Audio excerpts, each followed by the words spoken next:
All safely over.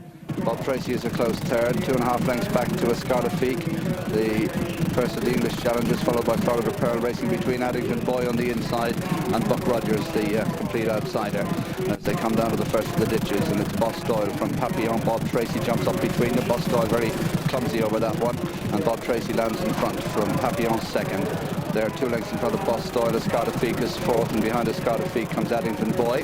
Then the odds-on shot, Florida Pearl, and Buck Rogers is the back marker as they go over the third. Papillon, Bob Tracy together, and Boss Doyle again very slow over that fence, loses third place to Escardafique as they go towards fence number 4. Papillon on the inside shows just ahead of Bob Tracy. Boss Doyle on the left of the picture, Escardafique in the black and white. Bob Tracy, Papillon together. Escardafique in third. Boss Doyle again a bit slow, then Florida Pearl lobbing along in fifth, followed by Buck Rogers, Addington Boy, Adrian McGuire in rear as they go down towards fence number 5, which is an open ditch. Papillon, the leader by less than a length to Bob Tracy in second. They jump it together. In fact, Bob Tracy lands fractionally in front. They're about 4 clear of Escardafique. Florida Pearl jumped up past Boss Doyle. Addington Boy last but one, and finally Buck Rogers as they come down towards the 6th. Another plain fence, and Papillon, the leader, under Ruby Walsh from Bob Tracy, Norman Williamson, the red colours, white cap. They're followed by Escardafique, Florida Pearl, and Boss Doyle on the outside. Addington Boy right of the picture, and Buck Rogers and Sean O'Donovan in rear as they run the turn, taking them towards fence number 7, and Papillon the leader from Bob Tracy, the Thyestes Chase winner in second.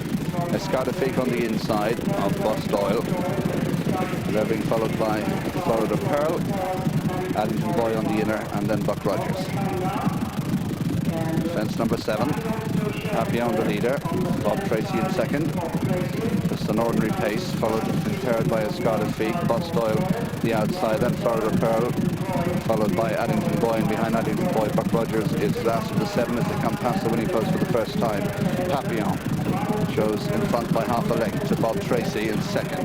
They're followed in third place by Boss Doyle with Escardafique alongside. Tracking them is Florida Pearl.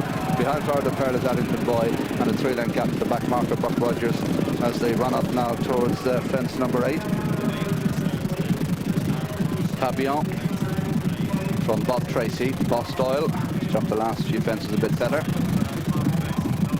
Followed by Escardafique, who's tracked all the way by Florida Pearl. Addington Boy on the extreme right, and Buck Rogers brings up the rear over the 8th. Bob Tracy disputes it with Papillon as they run up towards halfway, fence number 9. Papillon on the right from Bob Tracy in second. Boss Doyle, the orange sleeves, Paul Carberry on the left of the picture. Then Escardafique in the black and white hoops. Florida Pearl alongside him. Addington Boy the inside, and a gap then to Buck Rogers, who brings up the rear. About to swing left-handed into the back straight. They have another 8 fences to jump in this, the Hennessy Cognac Gold Cup here at Leopardstown. Papillon from Bob Tracy. Escardafique close in third. Following him all the way, Florida Pearl. Addington Boy is next, then Boss Doyle, as they swing towards the first down the far side. Fence number 10. Buck Rogers has got tailed off, and Bob Tracy and Papillon together. Escardafique, Florida Pearl, then Addington Boy. Boss Doyle has dropped back and a long way clear of Buck Rogers. They've 7 fences left to jump now, just over a mile to race. And Papillon narrowly from Bob Tracy. 2.5 lengths back to Escardafique, a length Florida Pearl travelling easily just ahead of Addington Boy, and a gap of 5 then to Boss Doyle as they jump this one. Bob Tracy and Papillon together, followed by Escardafique, Florida Pearl in 4, Addington Boy just behind him, then a 10-length gap to Boss Doyle, who's about 15 clear of Buck Rogers. 6 from home. This is another ditch, and Papillon and Bob Tracy go to it together. Bob Tracy jumps it just the better. Lands half a length up, Papillon second, Florida Pearl disputing third place with Escardafique. Just behind them, Addington Boy. Boss Doyle has been left a long way behind, and Buck Rogers also as they come to this one. 5 from home. Bob Tracy on the outside of Papillon. Then comes Escardafique, followed by Florida Pearl. Just a slight mistake by Addington Boy. Still in touch though. Boss Doyle has been pulled up. Buck Rogers continuing on a long way behind, but as they go towards the 4th from home now, it's Papillon from Bob Tracy. Escardafique's in 3rd. Florida Pearl on the outside in 4. got in a bit close there, but didn't lose much ground. Addington Boy ridden along behind them. They run now towards the final ditch. 3 from home in the Hennessy Gold Cup, and it's Papillon, Ruby Walsh, Bob Tracy in second. Florida Pearl moving up now. This is the fence that saw his demise in the Ericsson, but he's going very easily on the outside as they go towards 3 from home. Florida Pearl, Bob Tracy and Papillon together. Escarda Peak just behind them, and then Addington Boy. They round the turn, less than half a mile to go. They've 2 fences to jump, and Papillon, Florida Pearl on the outside, Bob Tracy the centre, Escarda Peak behind them, coming down towards the second last now. Ruby Walsh hard at work on Papillon, going very easily, Florida Pearl. Then Escarda Peak, Bob Tracy's weakened, then Addington Boy, and as they run towards the home turn, cruising in front, Florida Pearl from Papillon. Richard Johnson at work on Escarda Peak. Addington Boy back and forth. Bob Tracy stopped in a hurry, but they turn to face the final fence in the Hennessy, and it's Florida Pearl and Escarda Peak. 1-2 in the Sun Alliance at Cheltenham last year. Down to the final fence, Florida Pearl, Escarda Peak coming after them. They've gone away from the others. At the last, Florida Pearl jumps it well. Escarda Peak in second, they're clear. And racing now into the last 200 yards. It's Florida Pearl, ridden out by Richard Dunwoody. Escarda Peak trying hard in second and staying on gamely. It's almost a replica of the Sun Alliance as they race up towards the line. Same result, Florida Pearl's in front. Escarda Peak stays all the way, but going to the line, Florida Pearl wins it a bit cosily by a couple of lengths. Escarda Peak is second. They're a long way clear of Addington Boy, and behind Addington Boy comes Papillon in fourth. Bob Tracy is next, then Buck Rogers. Boss Doyle is pulled up on the far side of the course. Florida Pearl 5-2 favourite from 4-1 with Ladbrokes for the Cheltenham Gold Cup. 9-4 chance with the Sean Graham Ireland handicapper basically, but the horse you must look at, he's last in the picture at the moment, Addington Boy, on ground softer than he would want, has run a huge Grand National trial here. He's first run for Ferdy Murphy, Maguire on board, they'll be pleased with that. But the leader, Claire, look at Dunwoody in his hands, let him get in and pop that nicely. He was much more careful, wasn't he, this time, Richard? I thought 2 things from this race. Last time in the Ericsson, he settled a lot better than today, but they've gone at absolute walking pace early on, and naturally he's been quite keen to get his head. But Richard much quieter on him, never asked him a serious jumping question. But he's class, he's pure class. They've been going on about him in Ireland. Willie Mullins has wrapped him in cotton wool. You can see why. This horse has got Gold Cup written all over him. Escarda Fig, I thought, stayed on really well at the end, but really Florida Pearl was dossing in front. Yes, Escarda Fig just hanging his head slightly there. He'd been under pressure for a little while now and stayed on well. I think they will be tempted to put the blinkers on at Cheltenham. It's just sharpening, you know. Well, Richard Dunwoody, I mean, my word, this was worth getting back for, wasn't it? Absolutely. I mean, he's been in pain for a fortnight, but he's been back 3 days now. Hands and heels, beautiful in motion, but the horse is so inexperienced and yet looks a man, doesn't he? I think he's a lovely looking horse, he really is. There's much more to come from him, and the exciting thing is all the potential that's there, you know. He's hardly proven yet, he's hardly really been asked a question, and I can see why Richard Dunwoody is so excited to be on board a horse like that, because he's such a great... French Holly. That wasn't his best jump by any means. It leads now by 3.5 lengths as Isterbrack starts to close. 5 lengths away Nomadic with Zafarabad half a length behind him, and they're clear of Theatre World, who's gone past Black Queen as they turn now off the back straight. Going to the second last. Charlie Swan surveying the situation behind him, but still got about 3 lengths to make up on the leader, French Holly. Zafarabad's getting closer on the outside of Nomadic as they come towards the second last in the AIG Europe Irish Champion Hurl, and it's French Holly in the lead, being tracked now by Isterbrack, the favourite. 3 lengths back to Nomadic over the second last. French Holly the leader. Isterbrack poised in second.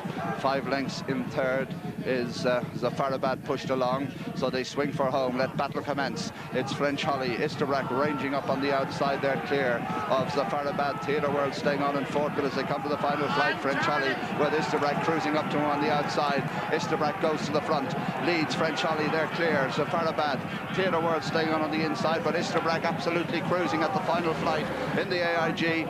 Isterbrack is over. French Holly on the inside, trying to rally, but Isterbrack is playing with them as they race up towards the finish. Isterbrack absolutely hacking to victory in the AIG. French Holly staying on the far side as they go to the line. Isterbrack playing games. Charlie Swan wins it very cheekily indeed by about a length. French Holly is second, and behind these is Zafarabad in third place, and behind Zafarabad is Theatre World, a long way back to Nomadic, and Black Queen is next. So Isterbrack 7-4 on from 5-4 on with Ladbrokes for the Smurfit Champion Hurl at Cheltenham 6-4 on from evens with the Sean Graham organisation, who've pushed French Holly out to 13-2 from 9-2. So there is the winner, Isterbrack, absolutely hacked up. The verdict will be a length, I would say, but that by no way tells the story, Ted. He's known as Charlie's darling, Charlie Swan, but I'd say cheeky Charlie today, Sue. I mean, really teasing Maguire, wasn't he? Yeah, just let him know he was there, wasn't it? Yes. Well, he's let French Holly do the running, make the running, as was expected. And French Holly's jumped particularly well today everywhere. Charlie Swan's got there. He wants to ready Isterbrack up. You know, he doesn't want to let him go to sleep, doesn't want to put him to bed. He wants to have him half-tuned, but not ready to fire quite yet. And that's a nice little hill there. It doesn't look it from the angle we're at, but it's quite a hill. But the first warning sign there, you see, Maguire slapped down the shoulder and says, come on, French Holly, you've got some work to do, as Charlie looms up by his side, and it's all over. But in fact, we just thought halfway up the run-in, didn't we, that he might have been going to sleep because he was being a little overconfident. Good jump again. Isterbrack got in close and fiddled over it. Charlie looks, and you can guarantee he would have said to Maguire then... Look at the contrast between the two of them as well, when you talk about how small Isterbrack is and how... that's a brilliant picture, isn't it, two contrasts? But Charlie just nudging again there. But he will have teased him, you know, verbally, as they went there. He, you know, he said, I've got the money. Surely that doesn't go on. Oh, yeah, I've got the percentage, Adrian, you know, work away. But that is a brilliant trial for Cheltenham. His trainer said that he's bringing him to the boil slowly. So not fully fit now. Tuchev, the favourite, see where he tries to take up his early position. Wait, there in the centre. Not all in yet.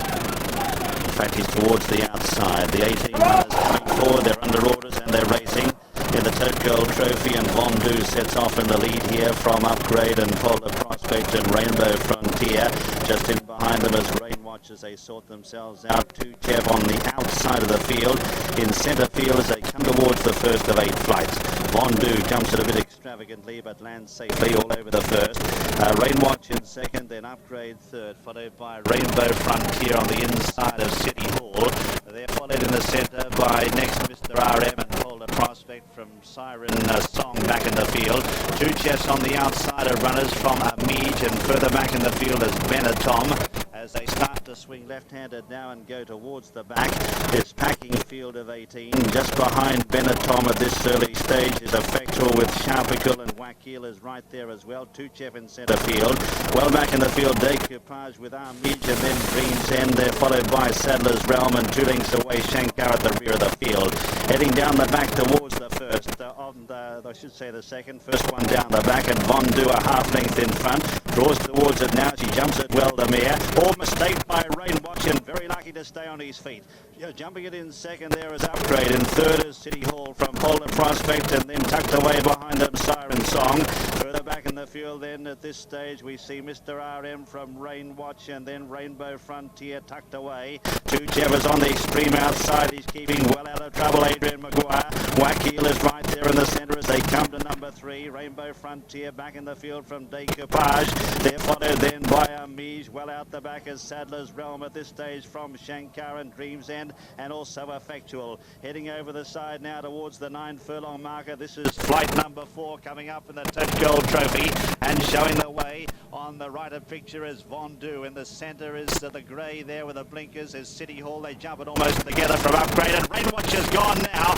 He's catapulted his rider out of the saddle as they head out of the back now, and the leader City Hall from Vondu the inside, then Upgrade in third from Polar Prospect. Further back in the field there is Tuchev is cantering on the outside as he starts to stride up 3 and 4 deep. He's kept well out of trouble, Adrian Maguire. Just in behind them as they head around that turn of Sadler's Realm has made some good ground, but racing across the top of the track now, and the leader here is City Hall on the inside with the blinkers, a length and a half clear of Upgrade. They're followed by Tuchev, who's sitting poised on the outside, then Siren Song in fourth from Polar Prospect, then Amij further back. Then at this stage is Upgrade from Sadler's Realm the outside. Further back in the field there is a round the corner Effectual, and then Wakil is on the inside of runners. They straighten up for home now. They've got 4 flights left to jump in the Tote Gold Trophy, and City Hall over on the far side is just the leader from Siren Song. Tuchev coming towards the near side. There's a faller back in the field there. It's Upgrade. Upgrade's gone as they head now towards 3 out. And it's City Hall on the far side who's just the leader over it from Siren Song. They're followed then on the near side by Sadler's Realm. Tuchev now being shaken up in the centre. Amij is running on well, but City Hall, the one they have to catch with 2 left to jump that well. Decoupage is coming on strongly now, followed then by Sadler's Realm, then Amij. They're 4 or 5 lengths to Tuchev, who hasn't found a thing. They've got 1 flight left to go. Decoupage on the near side, looms up now, throws out the big challenge to City Hall, then to follow Sadler's Realm, and further back is Amij, coming towards the last. Decoupage jumped it well, takes it up now from City Hall, then Sadler's Realm behind them, followed by Amij, but Decoupage is going to canter away with a Tote Gold Trophy. It's Decoupage who goes on to win by 4 or 5 lengths. Tight for second. A photo there between City Hall on the far side and Sadler's Realm on the near side. Then Amij in 4th.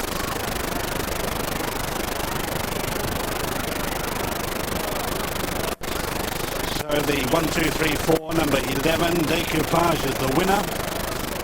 Ridden by Jimmy McCarthy.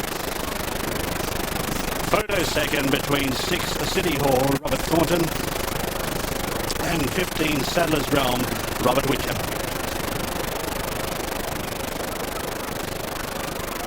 Amazingly, they hadn't gone a great gallop, but Rainwatch, who made 1 quite bad error before he finally parted company with Tony McCoy, who's having a terrible afternoon, Stu. Yeah, that's life, isn't it? You know, you have good, that's the life of a jump jockey. You have good runs and bad runs. I can't quite pick him out amongst all. Can't quite pick out Rainwatch amongst all there. You see him. He's right in the middle there. You see a hurdle go down, and you can't really see what happens. You see a hurdle go down, you see the horse's head go up, and poor Tony McCoy go out of the side door there. So couldn't quite see what's happened. But I suppose what a load of rubbish I talk, really. I was just saying that Decoupage may not get the trip round here, but on this better ground today, as you say, they haven't gone as quick as we thought they would. He's absolutely canching there under Jimmy McCarthy. Sorry for Norman Williamson, but great for Jimmy. He doesn't get the opportunities he deserves. City Hall, the grey horse on the inside, has run a great race. Benetton, as David Ellsworth said, on the left-hand side here, has run a fine race, but really... what a lovely feeling for Jimmy McCarthy on the last year. Absolutely cantering. We've got to also mention the favourite, who's back in 6th place at the moment, looked to be cantering until the pressure was turned on and then flat. Yeah, as I said, I thought he may not get the trip round here, Decoupage, but when you see a horse going as well like that, and then quick as he did going to the last, you can just see how much energy he's got. If I hadn't seen the first part of the race, and I thought he just jumped in from the second last, he was going so well. But, you know, a lovely sight, and very pleased for Charlie Edgerton. I think that's his second trophy, isn't he? Because he won it with myself, but angle here, this side, you've got City Hall, and what a lovely feeling for... Stu, he's run a super race for Val Ward. She's doesn't have a big stable, but a big jump too there from him. But she does particularly well with the horses. Even when they don't win, they run right up to their very best form. It's a pretty desperate fight for second place, and although we still haven't heard the photo for that, it is the grey horse, in my view, that just holds on to second place. But Jimmy McCarthy, there he was. He came here today expecting to watch the Tote Gold Trophy. Poor Norman Williamson. And a cheaper price, match it on the spot. Curry's, the choice for you. Curry's, the choice for you. Lightning can strike twice, just like sensitive teeth. But I know if I feel the pain and I brush with Sensodyne, it helps. And if I keep using Sensodyne, it helps stop it striking again. Triple Action Sensodyne helps build the protection I need to eat and drink whatever I want. Sensodyne, twice a day, every day. Triple protection for sensitive teeth and gums. Does your mouth rinse leave you for something more sensitive? Try Sensodyne Gentle Mouth Rinse and a Sensodyne Gentle Toothbrush, the gentler way to start your day. I'm a CEO, and sometimes my IT guys are smarter than me. They say each of our 16,000 employees has a different computer need. So we didn't need a vendor to drop boxes and walk away. We needed a relationship. Then Dell came to see us. From having our servers installed to on-site support, it's like Dell's on staff. They're not building computers, they're building relationships. Be direct. Dell. Dell servers feature Intel Pentium 3 processors. New home-based Value Basics. Essential products at unbeatable prices. Guaranteed. Now you've got no excuses, Neil. With Value Basics, you're better off at home base than ever before. 0% finance and 1 year's free insurance on selected Fiat Bravos and Fiat Bravas. Just call 0800 71 7000.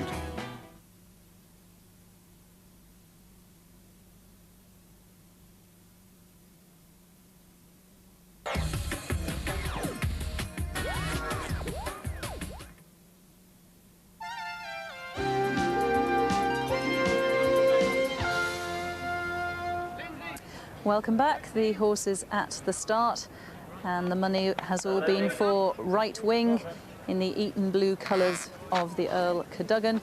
You won't be wanting to see him until late in the race, so don't get too excited if he's got your money until the last few strides.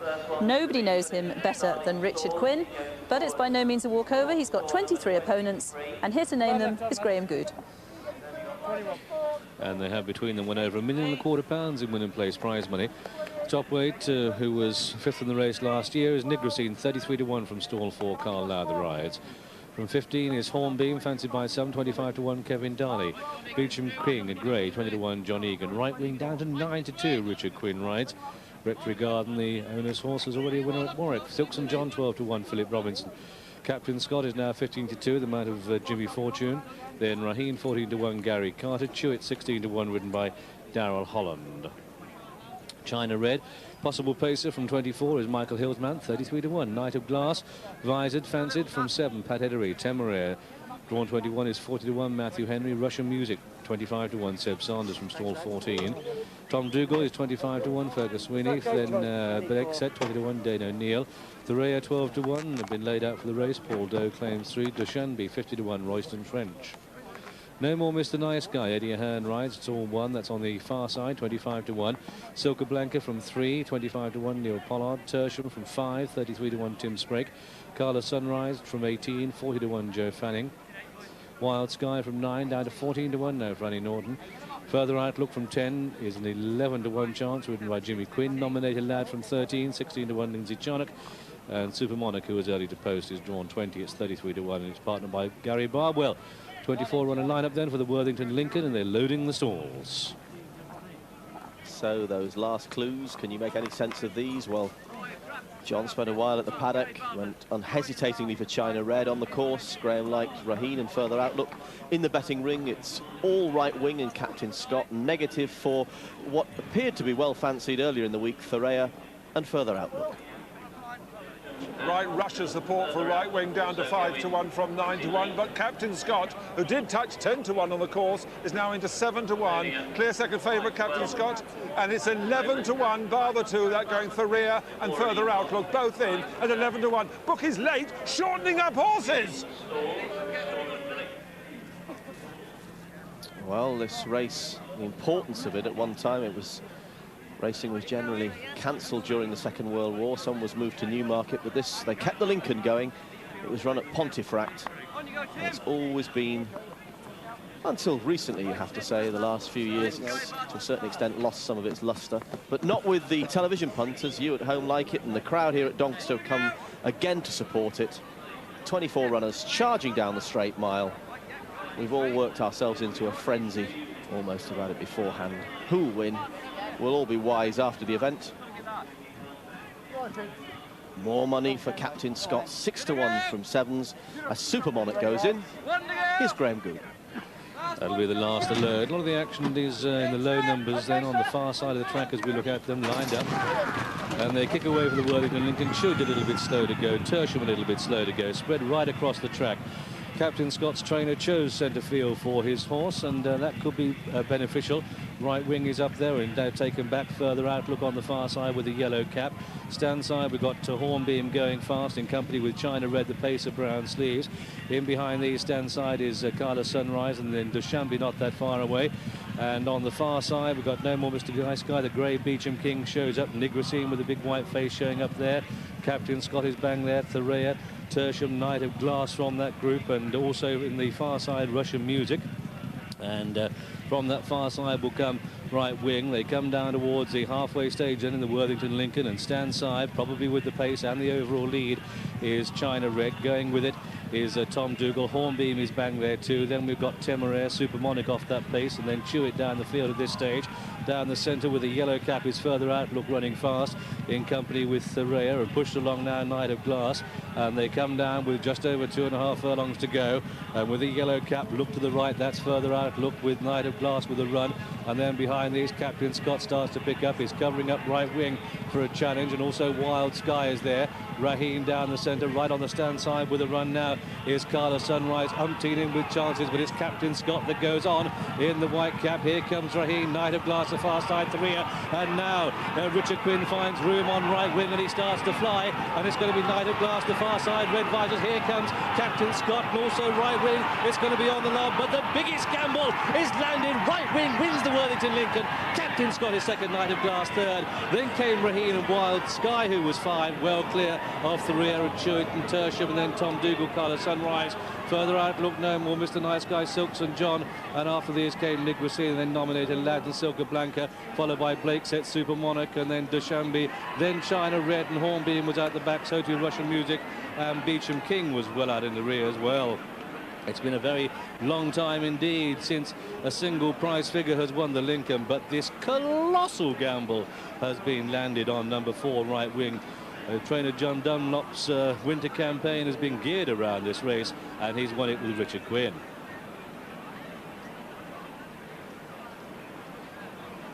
Well, a wall of horses, right wing, all dressed up, as they say, nowhere to go. Further Outlook, the big grey, definitely gets hampered here. Is he involved? In the green colours is Jimmy Fortune on Captain Scott. There's plenty of room there in between him and Further Outlook as Richard Quinn starts to make his move. Wild Sky is short of room. Thuraya is tightening that one up, although the jockey on Thuraya, Paul Doe, has got his whip in his correct hand, and I think it's Thuraya that's at fault really there, if you've got to blame anybody. Richard Quinn, quick as a flash, seizes the initiative, gets that gap, and John, from there on in, it's whether he'll do it. Well, he's ridden an absolute peach of a race on this horse, and looking at this, he wants even a little bit further, but they've gone a real clip. The horses against the rail must have been 3 or 4 lengths ahead at one stage. You've got to have a lot of balls to just sit and wait he did. And at this point, the long-time anti-post favourite, Captain Scott, looks as though he's just going to prevail, but then this horse, he's just got that little bit more class, finds that little bit extra just when it's needed. We've called him a little bit of a monkey in the past, but no doubt in his resolution this afternoon. Perfect timing from Richard Quinn, and he's landed a lot of people plenty of money. So let's take it again from the low angle. Real character of a horse. This just pulls up once he's hit the front. Richard Quinn got a split. You got 2 horses running either side of him. They were going, they weren't dying either, and he's burst through between them, and then near the end he's actually pulled himself up. Pat Edery on the far side, his horse in the red blinkers has run a blinder. Captain Scott now out of picture, back in again there now, but it's right wing who's gained the day. Richard Quinn wins his second Lincoln. American stalls. Yeah, I should think this is the most worrying moment. Sort of take up all that room in those stalls. He is. He's a 5-year-old now. And as they just get their positions round behind the stalls, Jim McGrath is looking down on them. And Jim, what's your view on this race? What do you pick to win it? Claire, I think the Americans have a tremendous advantage because of 2 factors, really. They're running on dirt, which is a familiar surface to them. Many of the horses from Europe, of course, are untried, and even the Godolphin horses coming over here are tried at Nat Al-Sheba before they actually run in the race. So that's one factor, and the other factor is that they've had the benefit of recent racing. As Willie was saying, Silver Charm has had quite an extensive campaign already, quite a few prep races before coming here to Nat Al-Sheba. By contrast, you see the Europeans who are facing up to their campaign. For them, it's the start of a long season. The Americans just seem to be able to space the campaigns better. This horse, Silver Charm, Kentucky Derby winner, and a real fighter, a racehorse who doesn't know when to quit, and that was evident last year when he was able to prevail from one of the toughest nuts around in Swain. There he is, a lot of character. This horse, Silver Charm, ridden by Gary Stevens, one of the great big race jockeys in the world, lining up next to Frankie Dettori. on High Rise, the Derby winner. The Kentucky Derby winner and the Derby winner almost together. Victory Gallop going in, the Belmont winner. Only 3 to be loaded. Blindfold is being applied to Running Stag, the sole British entry, trained at Epsom by Philip Mitchell, ridden by Ray Cochrane. That's it. He goes forward. They're set and ready. Stand by for a start in the Dubai World Cup. Under orders, and they're racing. And Silver Charm got away well on the outside. Malik was one of the first away.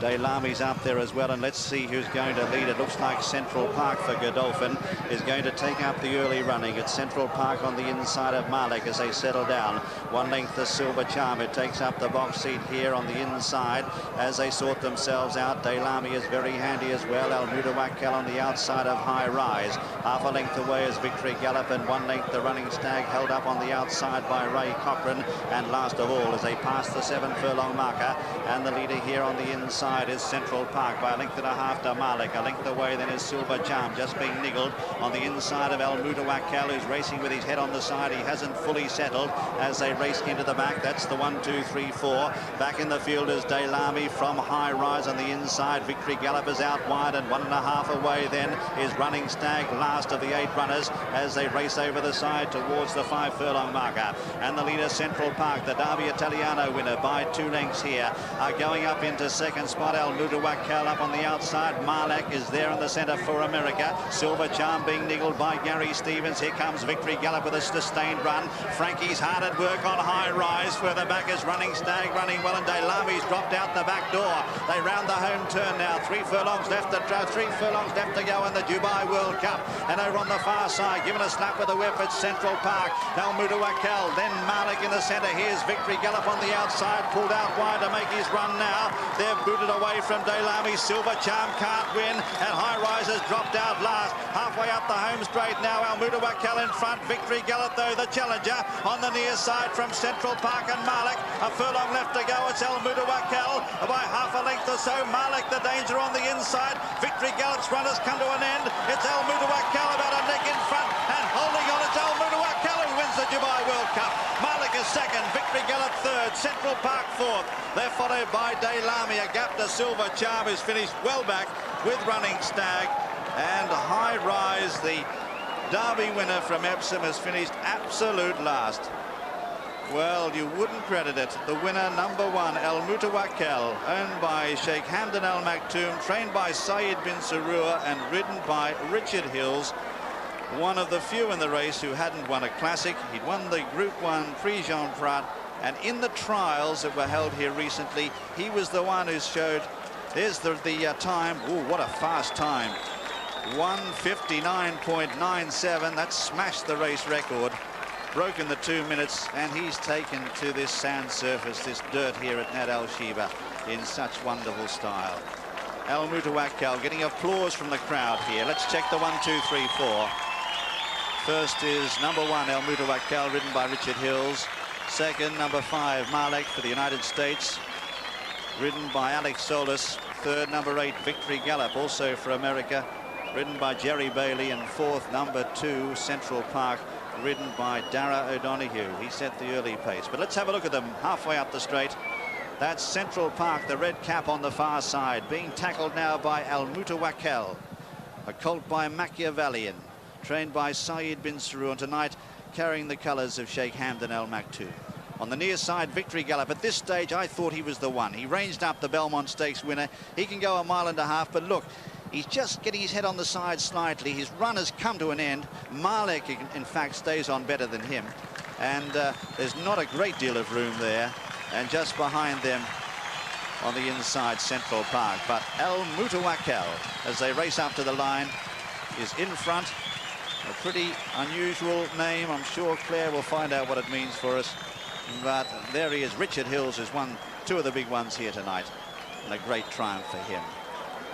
Former champion jockey here in the United Arab Emirates, and a jockey who spends all his time, or most of his time, in the winters here in Dubai. So the winner of the Dubai World Cup for 1999, it's an upset. The winner is number 1, El Mutawakkel, ridden by Richard Hills. And the horse that have won their private trial here, beating Central Park, that form really confirmed, because Almuta Wakil, he's done it from a fantastic position from Richard Hills. It was a great bit of riding, and the crowd here are really giving them a reception, because Sheikh Hamdam's colours, but trained by Godolphin.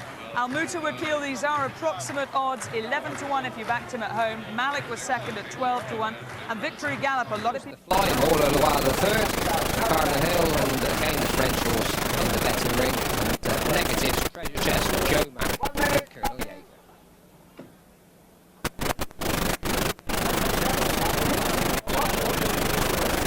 Quick quiz question for you. You Anorax, who was the only jockey ever to ride a hat-trick in 3 consecutive races for the festival. Wasn't Scudamore, wasn't Dunwoody, wasn't the British jockey, wasn't Fred Winter. Of course, the champion jockey, Tony McCoy, the last 3 races last year.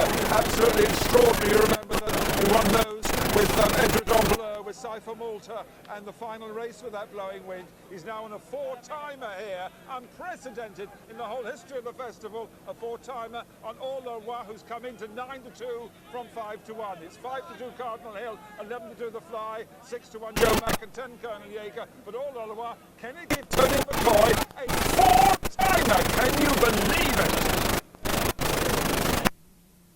And was just about to through, they've been after a tremendous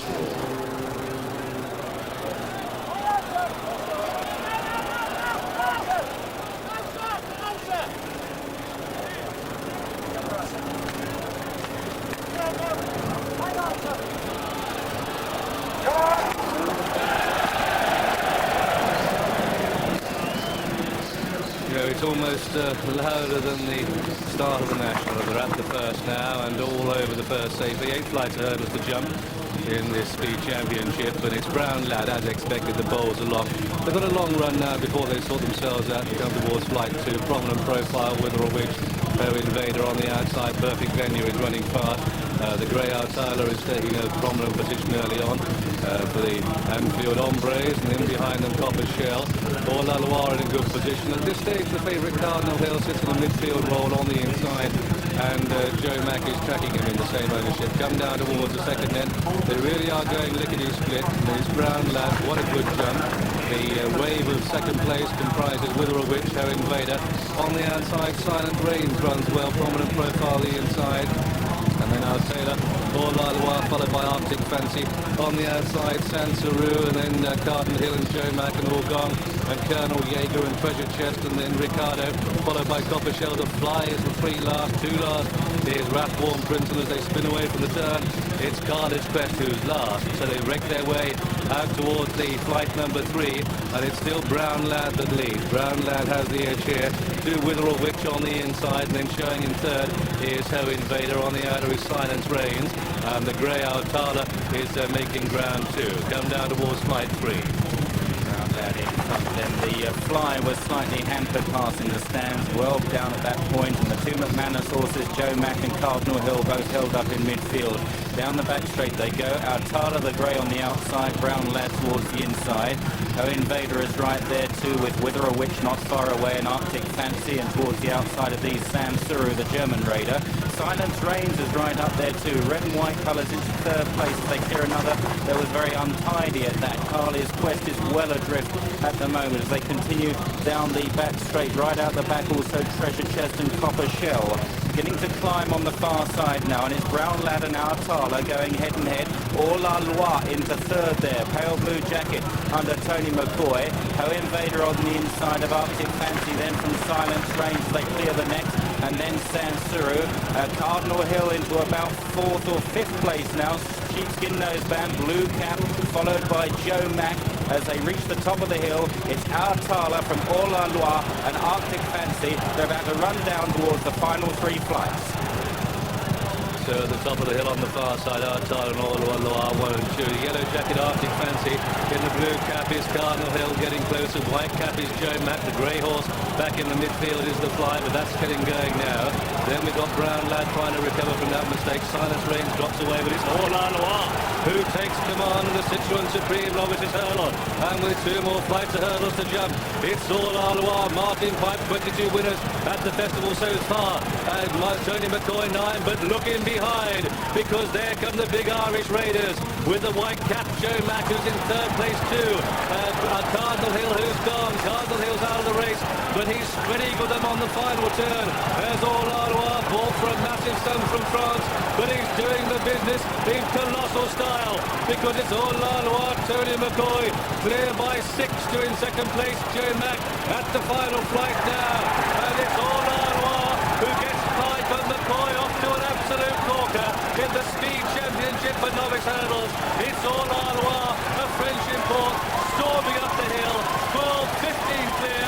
He's going away with every stride. A most impressive win, and at the line, all Alois speaks home from Joe Mack. And then we have Arctic Fancy in 3rd. Colonel Jaeger runs on bravely up the hill with Rowich, and after that one came Ricardo, and then Rathborn followed through by Perfect Venue, and after Perfect Venue all gone. And then we have Ortana and the trail and Charlotte include Brown Lad, and also the German Raider Sansaru and Copper Shell and Ho Invader. And so all Alois wins this, number 19 on the card in the colours of Paul Green. Now trained by Martin Pipe now, and ridden by Tony McCoy. Pipe's 23rd winner of the festival, and 9-2 chancer, and 4 in a row, 10 in all for our champion jockey Tony McCoy. What a way to start the week. Well, they started as they finished last year, and well, it wasn't a race, was it? It was supposed to be a championship race. John, an annihilation. Completely and utterly jumped from hurdle to hurdle. Tony McCoy just let him find his feet early on. Suddenly came into the picture as at the top of the hill, joined stable companion Otalar. And from there on, it was all over. I thought the 2 lads on the Irish horses, Conor O'Dwyer and also Paul Carberry, gave the horses every chance, came there, sat and thought Conor O'Dwyer was doing the right thing. Sit in. All he could do was sit and hope that this horse tired, and he didn't, just pulled away from him. Big run also from the 3rd Arctic Fancy, a 66-to-1 shot, but McCoy, the champion. Had a lot of good horses. Got Unsinkable Boxer running later on in the week. He'll be able to sit and relax now. Got in close to the 2nd last, still got away from it really quickly. And as they trapped, actually, sorry, I'm telling a lie, they're just coming down to the 2nd last now. Tony McCoy in front, gets horses over hurdles really quickly. Now just have a look at Cardinal Hill, just makes a mistake. Bad luck, just gets in close, sends Paul Carberry out the back door, technically unseated, but you'd be really unkind to say that he really should have sat on it. And at this point, if you're an Irish backer, then you're probably hoping and praying that this horse was just going to begin to fold up. The ground is a bit tacky, maybe a sloppy jump at the last. No, nothing like it. Gets over it, keeps galloping relentlessly all the way to the line.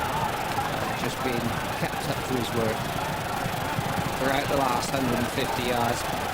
All Alois the winner, and there isn't really a second. Getting a little bit of weight, admittedly, but even so, a tremendous performance. And a winning time of 3:55.03 unofficially. That was my own. We'll fill the frame here.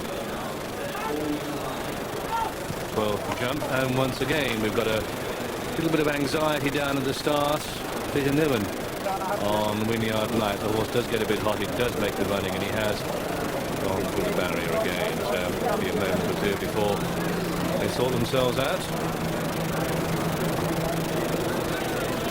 Can't stick a pin in anywhere.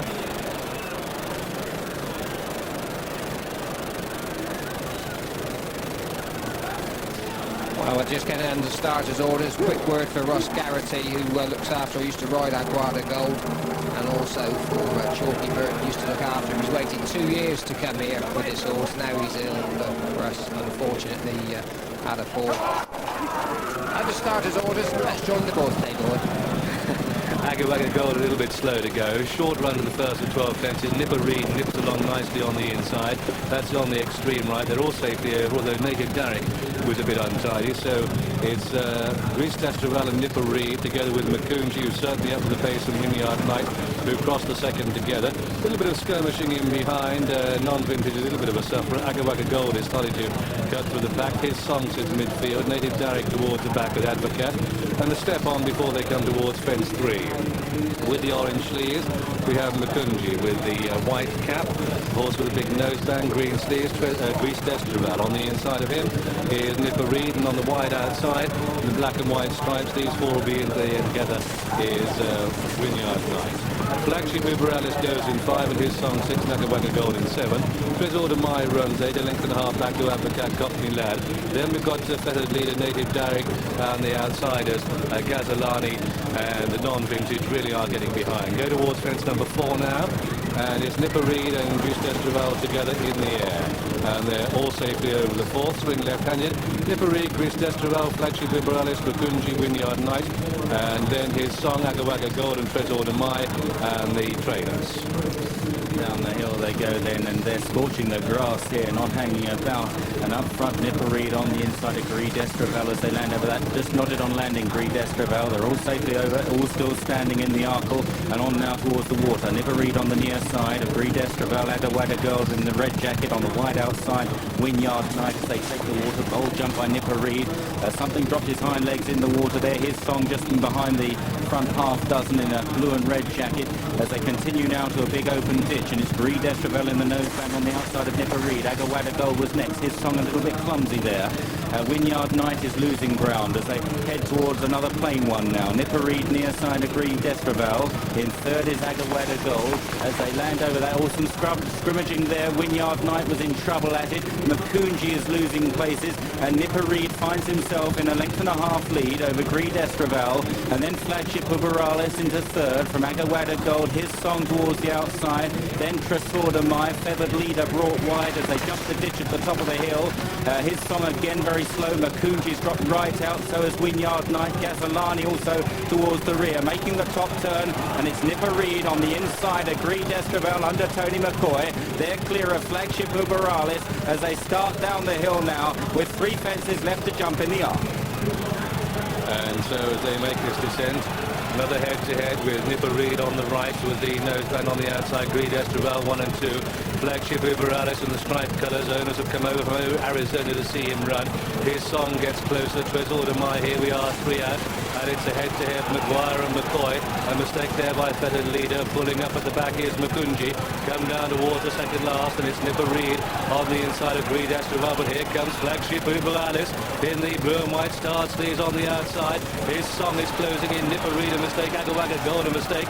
His song goes up and down on the spot, but it's going to be Flagship Uberalis that goes for home, and that one sets sail under young Gautizard. Clear by 3 or 4 lengths to Trésor de Mai, who's made good ground and is closing in under Richard Dunwoody. So it's youth versus experience, and they come down towards the last from a jockey's point of view. In the Guinness Arsenal, who took it well on Flagship Uberalis, but Trésor de Mai is closing in. Nipper Reed and on his 3rd. Back in 4th is Grease Testraval, but it's Flagship Uberalis. The young Gautizard clear by 3 to 4 lengths and holding that advantage despite a strong run by Trésor de Mai. It's Flagship Uberalis who in 2nd place, Trésor de Mai. A big break to Nipper Reed, who came home 3rd.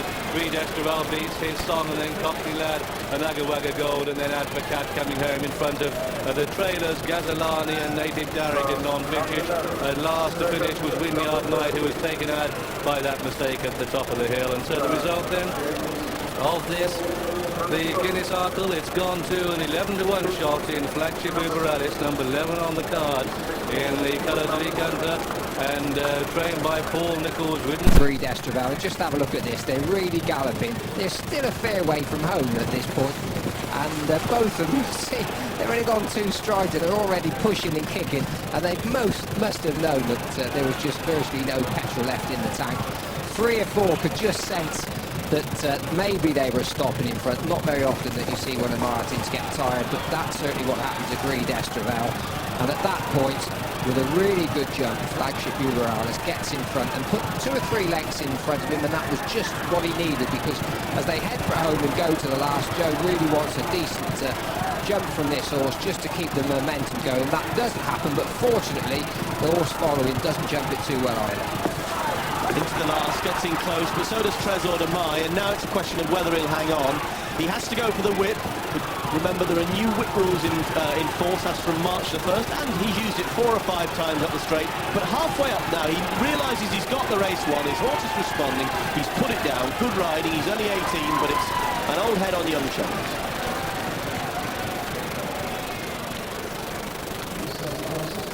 They're a bit free to post. Charlie Swan's lining up on the wide outside on Istabrac to give this horse a clear view of the hurdles. He took it up 3 out last year. On their way, an upgrade a little bit slow to go, and blowing wind slow to go, and Theatre World sits at the back, it normally does. The pace is on, they're at the first of 8 flights in the Smurfit Champion hurdle, and on the inside it's a Grey Shot, Midnight Legend out wide, City Hall and Nomadic as they make this giant stride towards flight 2.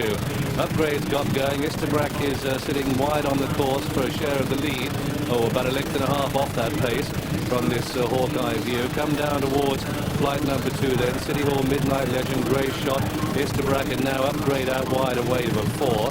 French Holly is shadowing Istabrac. They're going 1 and 2 already into a midfield position. Then Nomadic. Then we got Zavarabat, Bellator the inside. Lady Cricket's out wide. Khrushchev follows. They jump the second. Does he jump well? But Istabrac, a champion hurdler. A champion hurdler. He makes the turn past. He stands though down at about a sharing 6. And it's Grey Shot, Midnight Legend and City Hall 1, 2 and 3. The giant French Holly through for 4. Nomadic and Istabrac and Safarabat and Upgrade and Lady Cricket and Bellator. And Blowing Wind and T-Chef, and then Theatre World and Mr. Morose is the order as they go past the start into the country in the Smurfit Champion hurdle. And Istabrac is down in 6th spot and on the wide outside of a wave of 3 or 4 from the minor places. On the back straight they go. Grey Shot on the inside of Midnight Legend, City Hall in the red headgear, followed by French Holly out wide. Then there's a break to Nomadic and Istabrac, and then back to Zavarabat on the inside as they jump flight number 3. Big jump by Istabrac there. Mr. Morose is towards the rear at the moment with Theatre World, and Upgrade is already under pressure, and Blowing Wind is also among the back numbers as well. On towards the middle one in the back straight, and it's Midnight Legend in the striped jacket with City Hall, then French Holly. Grey Shot headed now back in 4th place from Nomadic, and then Istabrac. Lady Cricket towards the outside, making a bit of headway then from Bellator as they jump the net. Safarabat on the inside, followed by Tuchev, Blowing Wind, Upgrade. Mr. Morose towards the back still with Theatre World. Beginning to climb on the far side, and it's still City Hall and Midnight Legend. They go head and head with French Holly. Andrew Thornton just niggling the big horse away in 3rd place. Istabrac going closer now with Lady Cricket on his outside. They jump the flight of hurdles at the top of the hill. Number 5, the leader City Hall made a mistake. Safarabad was down there, but they're bunching up front. City Hall from Midnight Legend on the inside. French Holly, Istabrac in about 4th or 5th then, and these are followed on the inner by Nomadic and Lady Cricket, and then back to Tuchev and Grey Shot who's back pedaling. They're at the top of the hill then. City Hall, French Holly, Istabrac is close on the outside though. Charlie Swan in the white cap took it up 3 from home despite that stumble at the top of the hill. Is getting closer to the action, but in the dark blue French Holly with the red headgear. City Hall running a marvellous race, and then Istabrac on the outside. Nomadic, one of the outsiders, through on the inner, and Istabrac now is closing on French Holly, but Nomadic and City Hall are playing big run-ins from the back. Bellator with a run, then Khrushchev, then Midnight Legend, so they come down towards the second last, and it's the head-to-head we wanted. On the right of the dark blue French Holly, white cap Istabrac. There'll be nothing to choose between them as they take the second last, but only half a leg down was Bellator in 3rd place and trying to close. But now Istabrac under Charlie Swan go on in the Smurfit Champion hurdle, and it's a colossal roar from the crowd as the Irish champion, who's run 16 times and has won 14. This is his 17th race. Will it be his 15th win? At the last, it's an annihilation for Istabrac. He's 8 clear from French Holiday and Nomadic, and then Theatre World is plodding on up the hill. But Istabrac is a true champion, the epitome of a champion, bravely coming up the hill. Theatre World comes through for a second. Istabrac is the winner of the Smurfit Champion hurdle. Theatre World second, French Holly 3rd. Mr. Morose runs through before Nomadic, Feature, and then Bellator and City Hall and Lady Cricket, a Midnight Legend, and then we have Grey Shot and then Upgrade, who was last of all. And so triple champions have been. Persian Warsaw, Cairn, see you then in Hatton Grace. Brack has come to the Cheltenham Festival meeting now on 3 occasions. And he's won all 3 times. The Royal and Sun Alliance saw him a boxer. It's the second time that the first and second have repeated 9. Monksfield beat Sea Pigeon both times. That is a record as well. The third horse with French Holly, each way bad for the bookmakers, sent off at 11-2. Well, it wasn't as smooth as it was last year, as Charlie said. Probably the fact that the ground was a bit sticky. He missed one hurdle out down the far side. Coming down to the fret to the second last, just tracking French Holly. Gets in close, but he helps Charlie. Just have a look where Mr. Morose comes from. Well done to Nigel Twiston-Davies. Picked up £10,000 for fourth place, but he begins to just pull away at this point. Last year, he absolutely pulverised him from this point. Today, you just felt like he was staying on. Gets in close, but going well enough, still able to pop and get his front end up and over. And from then on, no need to worry. It was always going to be a victory. Even if it wasn't quite as sensational as last year, it still counts just the same.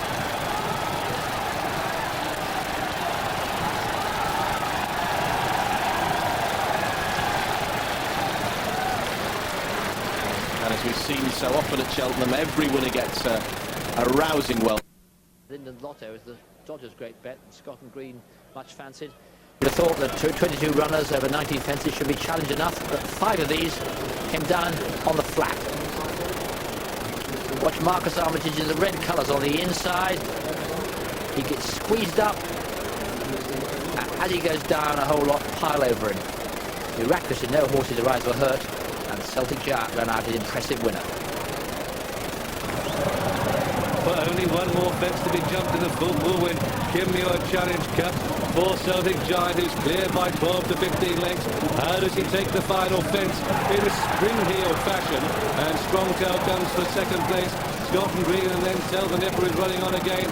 Good yet place. Also Allswell Lad is staying on up the hill. But it's Celtic Giant with the race in safekeeping, clear by a country mile as Celtic Giant takes the race for Len Lungo. Well named that horse, Celtic Giant, winning for Scotland, trainer Lenny Lungo, and well-ridden monster bet of £100,000 each way on a horse called Shannon Gale that forced its price down to 7-1. Now, if that won, that would have given the guy who backed it a return of nearly £1 million. It produced a superb finish. Let's enjoy it and pick it up with the commentator, GG. It's all to play for as they come now towards the final flight. On the left in yellow, Generosa shares it with Callum Moss.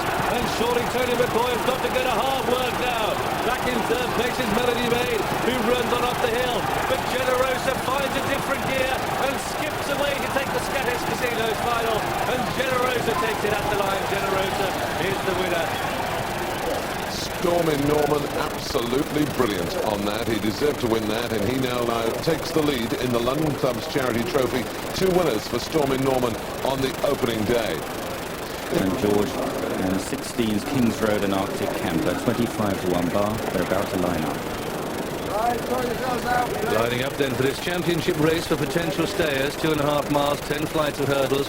It's the Royal and Sun Alliance, and it's a real cracker, a real gem as they set off down towards the first of 10 flights of hurdles, with Tara Berger and Rash Remark playing an early position, then through on the inside is Barton. They're at the first now, which they're all safely over.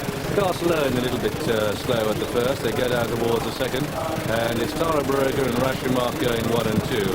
Good time, George holds a good position. Barrage on the outside. Alexander Banquet is touching down in 5th as they cross the second, and they all leave it like good ones. Castle Owen is still towards the back as they race away, head towards flight number 3, which is a decent stride away. That's down by the 2-mile start. This Rash Remark who normally makes the running going on. 2, Tara Brogan, who sits second in good time, George, and then Barrage on the yellow jacket the outside. Hard to doing that the outside of Alexander Banquet. Barton a little bit down the pack at this stage. Mainston Magnet is one of the outsiders, and on the outside as they make this turn down by the 2-mile start. Tucked in behind them, Irish Banker, Heroes Fatal, Winston Run, Winter Garden is sitting on the rail. Arctic Camper runs midfield. And Nouveau Cheval is a little bit down the pack as well. Heroes Fatal now towards the back as they turn towards flight number 3, levelling up to it now as they come to it. Rash Remark just has it to Tara Brogan, going 1 and 2. Alexander Banquet and Good Time George and Arthur Doing Lad. Spot the big white face of Berajam for the 4-year-old Berajam partnership on the outside. At a racing pace as they go on this giant stride from flights 3 to 4. We have Rash Remark and Tara Brogan and Berajam and Good Time George, followed through by Alexander Banquet, Arthur Doing and Barton the outside now striding. Prominent striped jacket sits in the midfield position. On the inside is Windross, and they continue the run down towards flight number 4, and out of the race is Irish Banker. He's out of it. Come down towards the next, the horse looks lame. Come down towards the flight 4. Rash Remark has it to Tara Brogan. Berajam sitting well the outside. Then Alexander Banquet and just being chased along a little bit, and then Barton, and then we've got Arthur Doing that. Good Time George still in a good position. Arctic Camper and Winter Garden sit midfield, with up on the outside Winston Run. Then making a stride or two on the outside is Nouveau Cheval. Kings Road follows. After that one goes Blaze Away. Blaze Away is attacked by Castle Owen, Manston Magnet, and Heroes Fatal are the pipe outsiders, and they're well in arrears with their stable companion, which is Rash Remark, who leads as they begin the descent down towards the back straight. He has it by about a length to Tara Brogan, and then up on the outside Berajam and Good Time George, and Alexander Banquet won the bumper last year, poised now. Yes, the front 3 in the betting all well placed at the moment. Alexander Banquet the inside in about 6th position as they land over the next. Rash Remark landed in front from Tara Brogan, now pushed along Good Time George, and the yellow colours Bayrajan on the outside. And just poking his nose into the picture, striped jacket Barton on the wide outside, and these are followed by Alexander Banquet, Arthur Doing Lad and Winston Run, and then back to Winter Garden as they continue in the back straight. Windross towards the inside. Kings Road is just struggling to go the pace at this stage, but usually stays on well over the next. Rash Remark joined there by Berajam, and then Good Time George and Barton snapping at their heels in 3rd or 4th place. Barton the 2-to-1 favourite.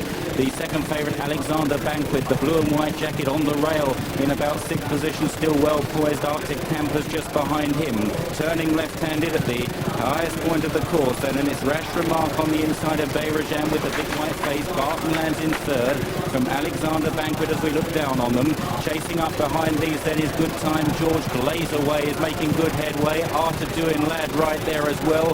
Good Time George a bit short of room there as they now make their way to the top of the hill, and it's Bayrajan in front from Barton, Rash Remark, Alexander Banquet on the inside pushed along. Blaze Away, Winston Run, Arthur Doing Lad, Kings Road on the outside getting there now.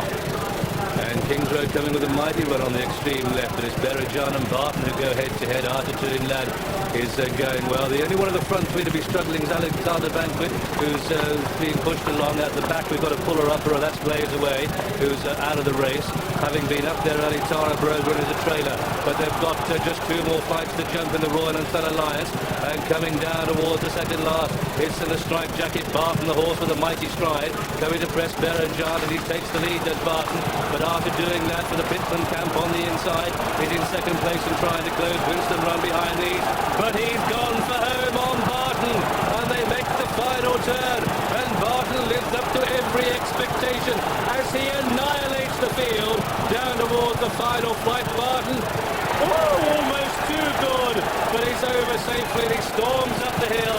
And most impressive, a younger champion. This is the championship race for potential sales of Royal and Sun Alliance. Goes in devastating style to a rip-roaring Barton and staying on up the line, but at the line Barton is the winner. Coming home in 2nd is Arthur Doing Lad. Winston Run comes home 3rd, Kings Road 4, Berajam 5, Arctic Camper 6, a disappointing Alexander Banquet 7. Then we have Winter Garden, but a long way clear of Windross. Then Good Time George and Heroes Fatal, and Rash Remark dropped out tamely, but still. Don't start going back, sir! Don't start going back! Well, taking a turn. Final start. This is the champion speed chase. All Royal has been a problem at the start, the grey turning round. Well, they go near his shirt, that's it, they kick away, and All Royal hasn't decided to go, no, he's out of it. So, just 12 left as they take the first. That's speed now, Edredon Blur takes it in the lead. Hill Society out wide, Catastrophe is tracking fast, and then we've got Lord Dorset was Celibate, and up on the outside, Mulligan running fast as they take the second, over which it was Edredon Bleu who led.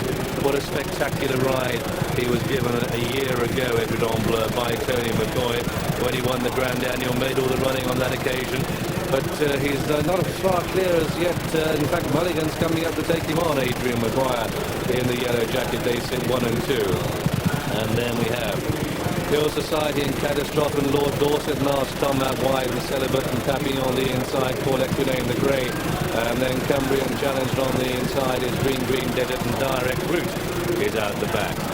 So they swing past the stands, having jumped 3 in the Queen Mother Champion Chase, heading towards a plain fence with Edredon Bleu and Last Tom out wide, sandwiched between them Mulligan, then Catastrophe and Hill Society and Lord Dorset, and Paul Equinane and Green Desert and Papillon Celibate. And after that one is Direct Route, and the back marker is Cumbrian Challenge as they cover the top of the hill and start to spin downhill. 3 winning for a stride or 2, coming down towards fence number 5 now. Little change in the order up front. It's still Edredon Bleu, Tony McCoy piling the pace here. Yes, he's in front where he likes to be. Edredon Bleu over the next. Catastrophe, Mulligan, who was very aggressively ridden over the first few fences, struggling to vie for the lead though. Last Tom is there, Lord Dorset. Paul Equinane right towards the outside, the grey horse, with in behind these Celibate as they clear the water now. Papillon was next from Hill Society as they continue on the far side, and Direct Route under a patient ride, red and yellow colours under Norman Williamson sitting in behind with Cumbrian Challenge just the back marker. That's an open ditch there. They're all safely over and in a heap, and it's Edredon Bleu on the inside of Last Tom, with Green Desert now getting closer on the outside as they approach this next plain one. Papillon was over next, and then Catastrophe towards the inside as they continue to climb towards this big open ditch. It takes a lot of jumping, and it's Edredon Bleu from Green Desert in the noseband. The green jacket then of Papillon. Catastrophe on the inside. Last Tom, then Paul Equinane and Direct Route trying to get closer. A great jump by the leader, Edredon Bleu there. He ate out a length from the others. Green Desert in second place. Paul Equinane just lobbing away on the outside, the grey of Papillon, with Direct Route also getting closer as they reach the top of the hill. These 5 are clear then of Celibate chasing hard in 6, but Edredon Bleu has set the target as so often before. He's the one to catch. And he's got 3 fences to jump in the Queen Mother Champion Chase, and the champion jockey Tony McCoy, but in the striped jacket of pink and black on the outside. Green Desert getting closer. Direct Routes with a run. Paul Equinane pulled out wide, and there's only a couple of lengths between these front 4. Celibate follows, the bird flies as the strugglers try to get high. They come down towards the second from home, and on the left in yellow and reddish, Direct Route coming for a share of the action here, with Edredon Bleu the inside and Green Desert, and then Paul Equinane the grey back in a 4th place, and then Celibate in 5. And so as they make the final turn, it's Edredon Bleu who's made all the running, but Paul Equinane the grey is travelling well under Nick Fitzgerald as they level up towards the final fence, and it's Paul Equinane posted the banker by trainer Paul Nichols from his 20-runner string as they come towards the final fence, but Edredon Bleu is the battler, and Direct Route is coming up strongly now as they race inside the last 150 yards, and it's a head-to-head with Paul Equinane battling into a lead. Edredon Bleu, a vigorous ride in second, but it's going to be Paul Equinane's champion chase. The speed chaser is Paul Equinane. Edredon Bleu second, then came Direct Route in third, followed by Green Desert, and then Celibate, and then Cumbrian Challenge flying up the hill, followed by Mulligan and Papillon, and Hill Society and Catastrophe and Last Tom, and pulled up Lord Dorset. And so the result of this, the Queen Mother Champion Chase, it's gone to number 2, Paul Equinane with the colours of Nick Cockburn. Mile to himself because he's in second place on Green Desert. The stable second string. He wasn't to know though that Paul Equinane was just hacking in behind, just beginning to get into top gear. And Mick Fitzgerald's given him a peach of a ride, just brought him into the race, produced him at the right time. They go to the last. There was one jump down the far side. Tony McCoy got a fantastic leap out of Edredon Bleu. That just as they go down to the last, Mick's just waiting. Direct Route. Norman Williamson got a little bit of a breather into him. He's a horse who likes to come late, but didn't have the speed in the closing stages to cope with his grey horse, Paul Nichols. And when you think this is only his second run of the season, he's had an interrupted career. A tremendous performance. And let's take it from the last again. Edredon so game in front. Ears Prick comes up again for Tony McCoy, gets in closer this time, gets away with a mistake in the same way that Island Chief did yesterday. Ted Walsh was saying earlier that in his days riding here, horses wouldn't get away with mistakes like that. And Call Equidamus, Mick Fitzgerald described it a little bit lazy. You've got to go and make this horse go past. He's plenty left in the tank, brings the whip out, asks him for more, uses his hands, his heels as strongly as he can. Now he uses his backup aid because that's what a whip's for. Galvanises him into action. And the matter sealed inside the last 100 yards as he forges away. Great run from the runner-up, Edredon Bleu, and direct route after all his problems hasn't been disgraced in third either. Been a golden year for Mick Fitzgerald, and this is just yet another plum day for him. The winner in Get your head back up the cage. forms. Get those heads back. Generosa just taking it back. A little bit slow to go, that Generosa, but came from a long way off the pace, and they settle off down towards the first of 10 flights of hurdles, and smartly into a lead for Dalco the inside, and really set that one alight. Generosa sits to the back, they're all safely over the first. They head quickly down towards the second, and Herbert Jr. is the grey on the inside. That one shares it with Rainwatch as they come quickly to the second, and then in a close position is on the outside Rainbow Frontier. Not that far away is Blue Donix, a faller at the rear of the field, and unfortunately Easter Ross is out of the race. Easter Ross, a faller at the second. Horse and jockey appear to be okay. Mick Fitzgerald gets to his feet as they begin the turn towards flight number 3, and a long run to it as well. It's Ferbert Jr. on the inside of Rainwatch, who still sit 1 and 2. A gap of 2 or 3 lengths then. 2 up on the outside, Far Less Hassle going into third. We're through on the inside, Rainbow Frontier. Then just in behind these comes Fidalco. Generosa still sits towards the back in a midfield position allocation. Katie's Charm is midfield as well, and spinning a bit wide on the run down towards flight 3. Ferbert Jr. on the inside, the ball front running attack here. 2 in second place, Rainwatch. Then Far Less Hassle showing in third.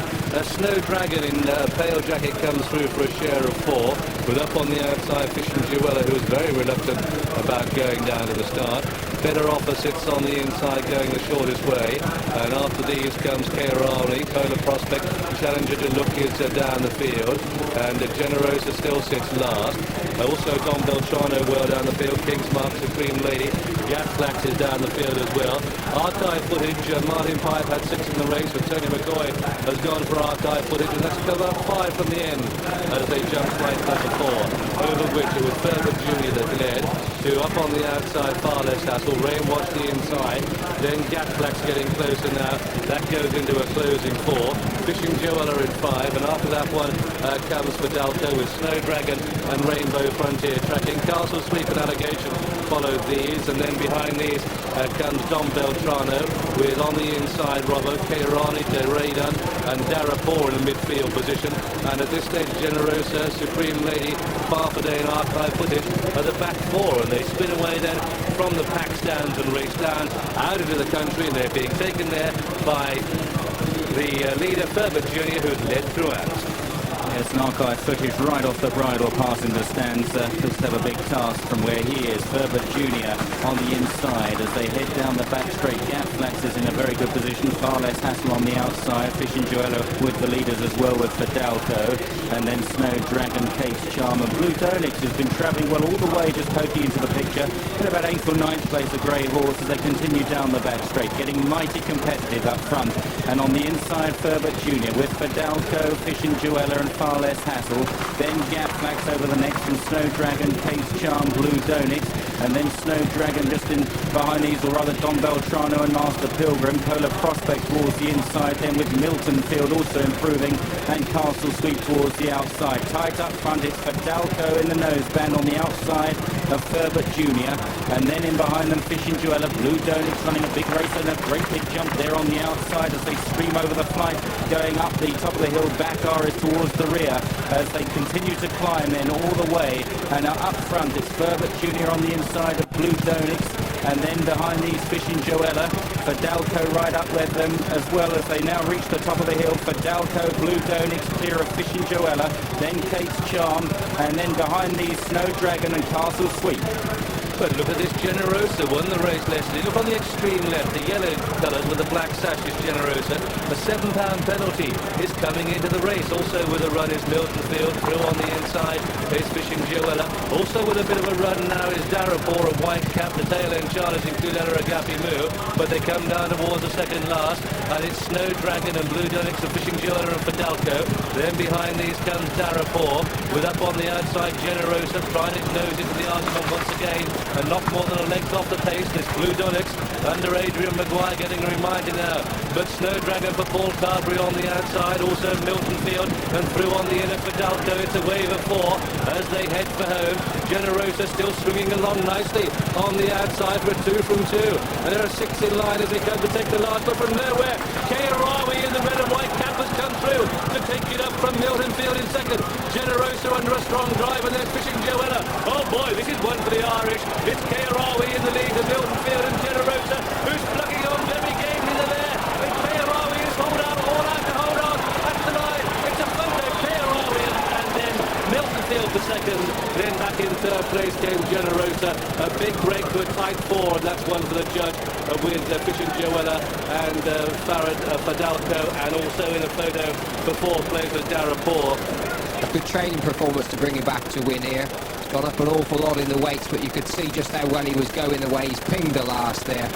And Milton Field just come into challenge, just out of the picture of the mare Generosa, who won the last race here yesterday, miles behind in the early stages, brought into the race, came there with every chance, and the 3 of them provided us with a ding-dong battle at the last 150 yards.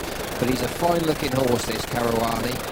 Just comes right this time of year. He went on to win at Aintree after he finished runner-up here last season. And thoughts of Joe Mack for Christy Rote probably long forgotten now.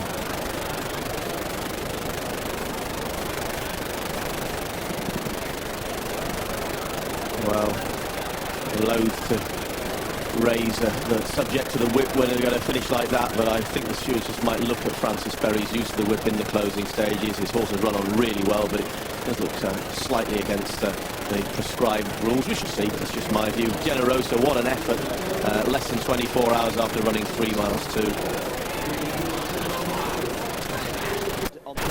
Banker and Splendid in the betting ring, very positive Nick Dundee, and negative, relatively speaking, Brother of Iris, Lord of the River and Splendid. It doesn't come any better than this down in the betting jungle. Positively throbbing as bookmakers fight to hold the line for Nick Dundee. 6 to 4, 11 to 8. They're now calling 5 to 4, but one tic-tac is showing still 11 to 8. But now he's now gone 5 to 4. So 5 to 4 is the very top price. Nick Dundee and 18 favourites at 71 runnings have won it. It's a 9 to 2 Splendid, 11 to 2 Lord of the River, and 100 to 8 bar. But Nick Dundee, a colossal gamble. The whole meeting, I think, for bookmakers could depend on if they can get Nick Dundee beaten. If it's not, they'll be on the floor. Well, let's hope they're the only ones on the floor, because this is a novice chase and it's demanding 3 1/4 miles. Here's Greg. 19 fences to jump for this, the younger horses staying championship. Sammy Wildersman takes a turn. There's our favourite, Nick Dundee, lining up on the inside with King's Banker. A bit of scrimmaging going out wide. Looks like Trouble Collier Bay out wide. They're taking a turn. And Sammy Wildersman trying to tuck in now. Graham Bradley on house captain facing us just across the tapes. Jerry Scott and Brooke have them right before he sends them away. Sammy Wildersman taking a turn, but that's it. They're under orders and they're away for this Royal and Sun Alliance chase. A very short run to the first of 19 fences. The favourite Nick Dundee settled away in about 4 lengths off the pace, which is shared by 6. An impressive sight at the first, with through on the inside Lord of the River, holding it with Billingsgate, Arden Scout as they go to the second. Executive King can front run back in 4. Looks like Travel Southern Wildersman, then Collier Bay, then Splendid, and then we have Nick Dundee, followed by Optimism Reigns as they rise at the second, over which they are going at a tremendous rate. Ardrina is last, King's Banker, and also at the back is Brother of Iris. So they swing left-handed and race down the hill then, and as they head away towards fence number 3, it's still on the inside, Lord of the River, that just lords over them. to Billingsgate on the outer and Arden Scout third. This will be a war of attrition if they keep this up. They've gone off very quickly indeed. Lord of the River, Billingsgate, Arden Scout and Executive King are the front four as they head towards the water jump. They're a little way clear of Looks Like Trouble as they clear this one. Optimism Reigns towards the outside, follows the Splendid, and then Nick Dundee's right on the wide outside under Norman Williamson, out of trouble at the moment. Collier Bay making a bit of headway into about sixth position. This is a big open ditch now. The leaders clear it safely, and one is down at the rear of the field. And we'll get that in a second as they continue along the back straight. Ardrina is the back marker. The faller was Optimism Reigns at the open ditch as the others now clear the next. Ardrina getting quite remote, and it's Lord of the River from Executive King, Billingsgate and Collier Bay. And these are followed by Nick Dundee, the favourite on the outside of Arden Scout. These are chased next by Looks Like Trouble as they approach another open ditch. Splendid is next, and then Brother of Iris towards the outside, followed then by Samuel Wilderspin and King's Banker towards the rear at this stage. Ardrina right out the back. Where they've reached the top of the hill, John Frankham, I think they've gone very quick here early. Yeah, they've gone as fast as they went to the Arkle yesterday. It'll be interesting to see just how many of the front runners remain there this time, next time round. But touch wood so far, just the one faller, Optimism Reigns, but I wouldn't be surprised to see one or two more tip up as they begin to tire. And Glenn Torm is up on his feet and walking away from that tumble. Head towards fence number 8, then on the inside, Lord of the River, Tony McCoy really asking a very big question here. King's Banker, a slight mistake. Ardrina is tail end shiny with House Captain, but it's Lord of the River on the inside.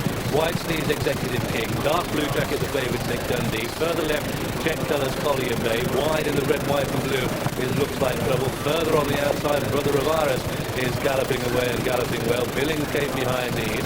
Then we've got King's Banker as they make their turn and come past the point of departure in this Royal and Sun Alliance chase. Head down then towards fence number 10 with Nick Dundee 5-4 favourite sitting in a midfield position.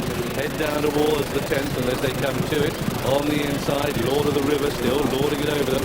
Nick Dundee, Norman Williamson on the 99 winner mark. Can he make it a ton in style? Up on the outside, Looks Like Trouble is coming with a run the outside of Collier Bay and Billingsgate and Brother of Iris. Splendid is hunting them up, moving well. Then we have Executive King.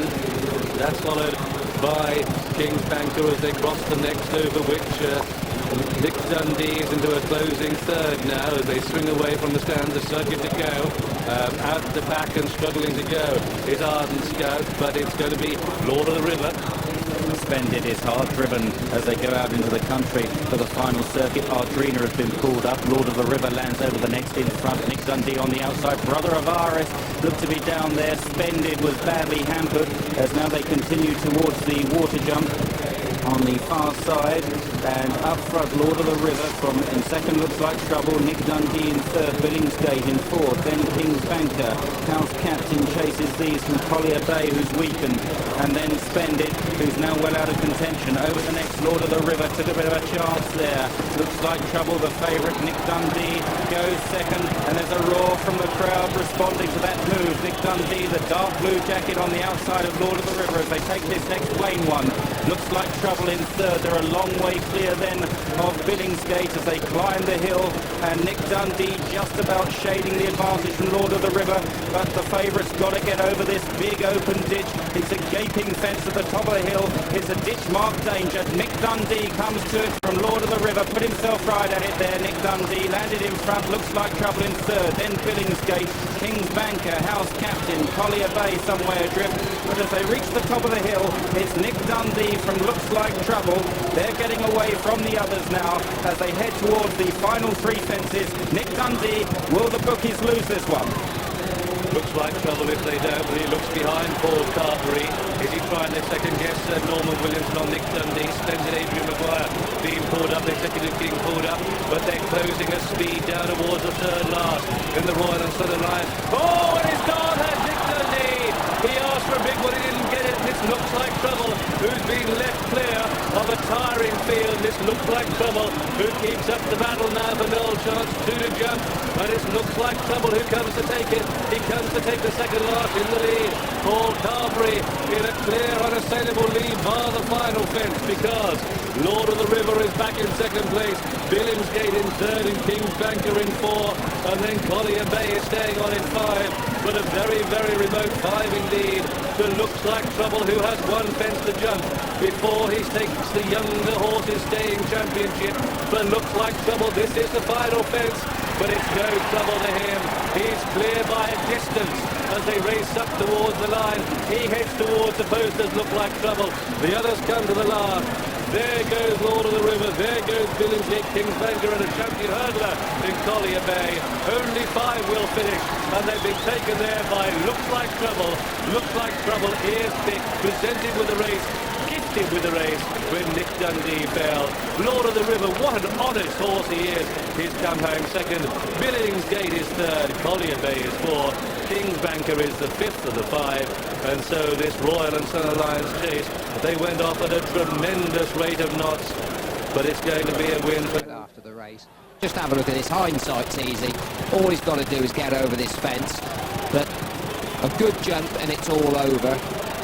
Norman's just seen one. Go on, old son. And I'm sure that if that hadn't been a downhill fence, he'd have come up for him. This horse, he just feels himself, and you could just see him just kicking out with his near hind. But he definitely just walked a little bit sounder then. But they're in the van.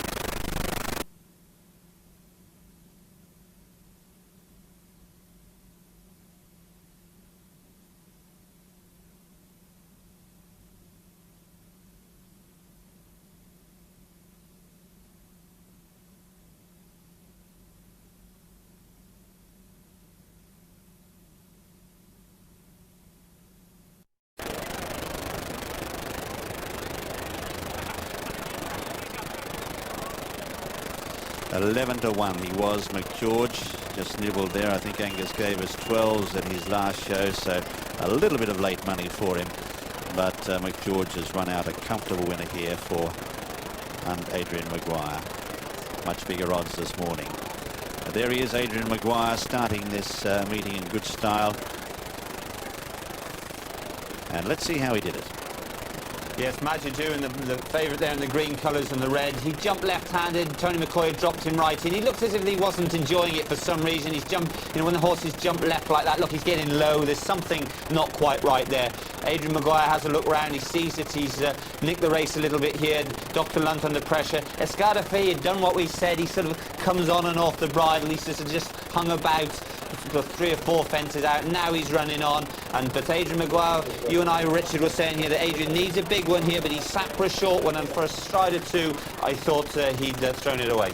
Yes, just watch him now. He sees there wasn't a big stride, so he shortens, he meets it just right. A card of feed without the blinkers, it certainly, he doesn't need them, does he? No, I mean, to be fair to Adrian, he saw that right, didn't he? The horse didn't slow down at all and jumped it really well. Escadafe, Adrian was riding that and got the jock off that, so this will be a really sweet victory for Adrian Maguire. You can see him, he punches the air as he...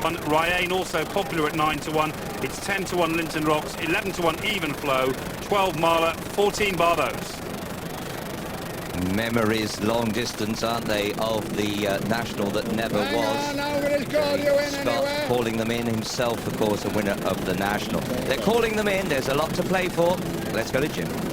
Thanks, Richard. Yes, 16 of the 20 jockeys riding in this race have a mount in tomorrow's Grand National, but they'll be anxious to have a look at the course. Away they go. They're off and running in the John Hughes Trophy, and down near the inside, Noyan, one of the first away with native status, and up there too is Linton Rocks in the early stages. Linton's Lotto wider out, so too the Eanes and Even Flow as they charge to the first, and Even Flow the first one to touch down, and all over the first safely. So it's Even Flow and Linton's Lotto who lead from the Eanes, and just behind them is native status as they go to the second. Listen Timmy is behind them over on the far side as they go through the second, the leaders, and they jump it well, all intact, all 20 runners on their feet. as they race now towards the chair. And Listen Timmy goes up to join Even Flow in the lead. Just behind them is Linden's Lotto, and further back in the field then is the Outback Way. Then Native Status as they come to the chair now.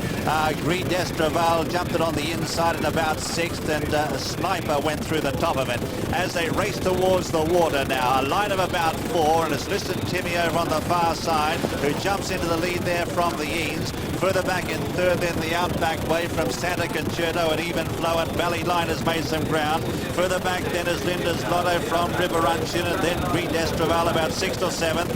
They're still all intact here as they head towards the Melling Road. Then Native Status back in centre field from Wayward King and Linton Rocks, and then on the inside is Rye Hain, followed then by Money Man, and further back in the field Red Bean from Marla. Maitre de Musique is well out the back in company there with Carly Ladd. Also second last is Sniper, as the last of all is Noyan. As they head now towards fence number 5, we join John Hanmer. And Listen Timmy near the inside is the leader from the Outback Way. Then just in behind them comes Native Status, and they come now to the 6th fence. The Eanes right there in the centre of the course. Linden's Lotto just about took the lead there. They're all over that one, and as they come to the next open ditch, the Eanes, and then Linden's Lotto. Listen Timmy's still there. Ballyline's right there over this ditch, and the leaders all over safely. I'm looking back, and Sniper is right out the back, but they all seem to be still going as they come to the next plain fence. It's Linden's Lotto just in the lead as we join Tony O'Hare. Linden's Lotto and the Eanes are most prominent, followed towards the outside by Santa Concerto. Not far behind them towards the inside is the Outback Way, with Listen Timmy also close up as they come down to the fence before Beechers, and Linden's Lotto is the leader over that one, followed in second place by the Eanes, and they're followed on the inside as we get the jockey's view as they come down to Beecher's Brook. And up front it's Linden's Lotto, the leader from the Eanes. Even Flow is close up. Ballyline and Listen Timmy are just behind them. Red Bean is out wide, and over Beecher's Linden's Lotto is the leader, and we've lost one. The Eanes is unseated as rider, and Sniper is a long way behind as they come to the Foynaven fence. Linden's Lotto is the leader. Linden's Lotto, Ballyline, Listen Timmy, the Outback Way on the inside. Green Destraval improves up the inner, then Santa Concerto and Even Flow.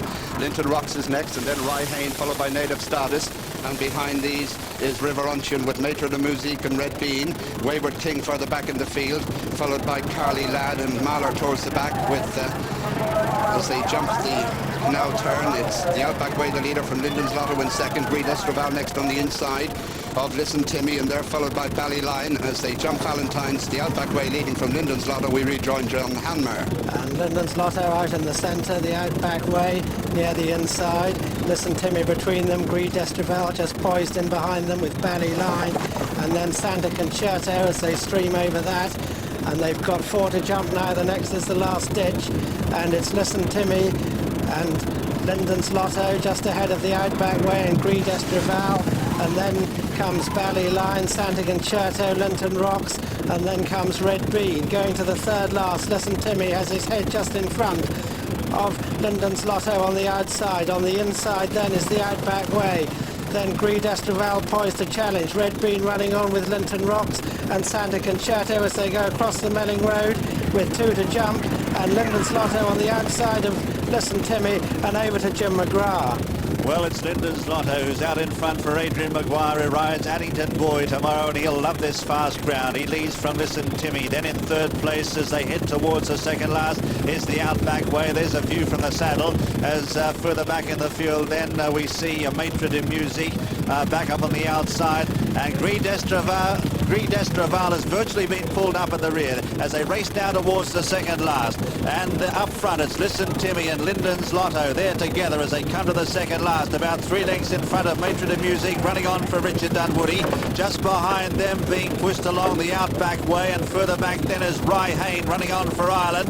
Under the whip now from Red Bean, coming towards the last though. Listen Timmy went through the top of it but landed safely by 2 or 3 lengths to Linden's Lotto.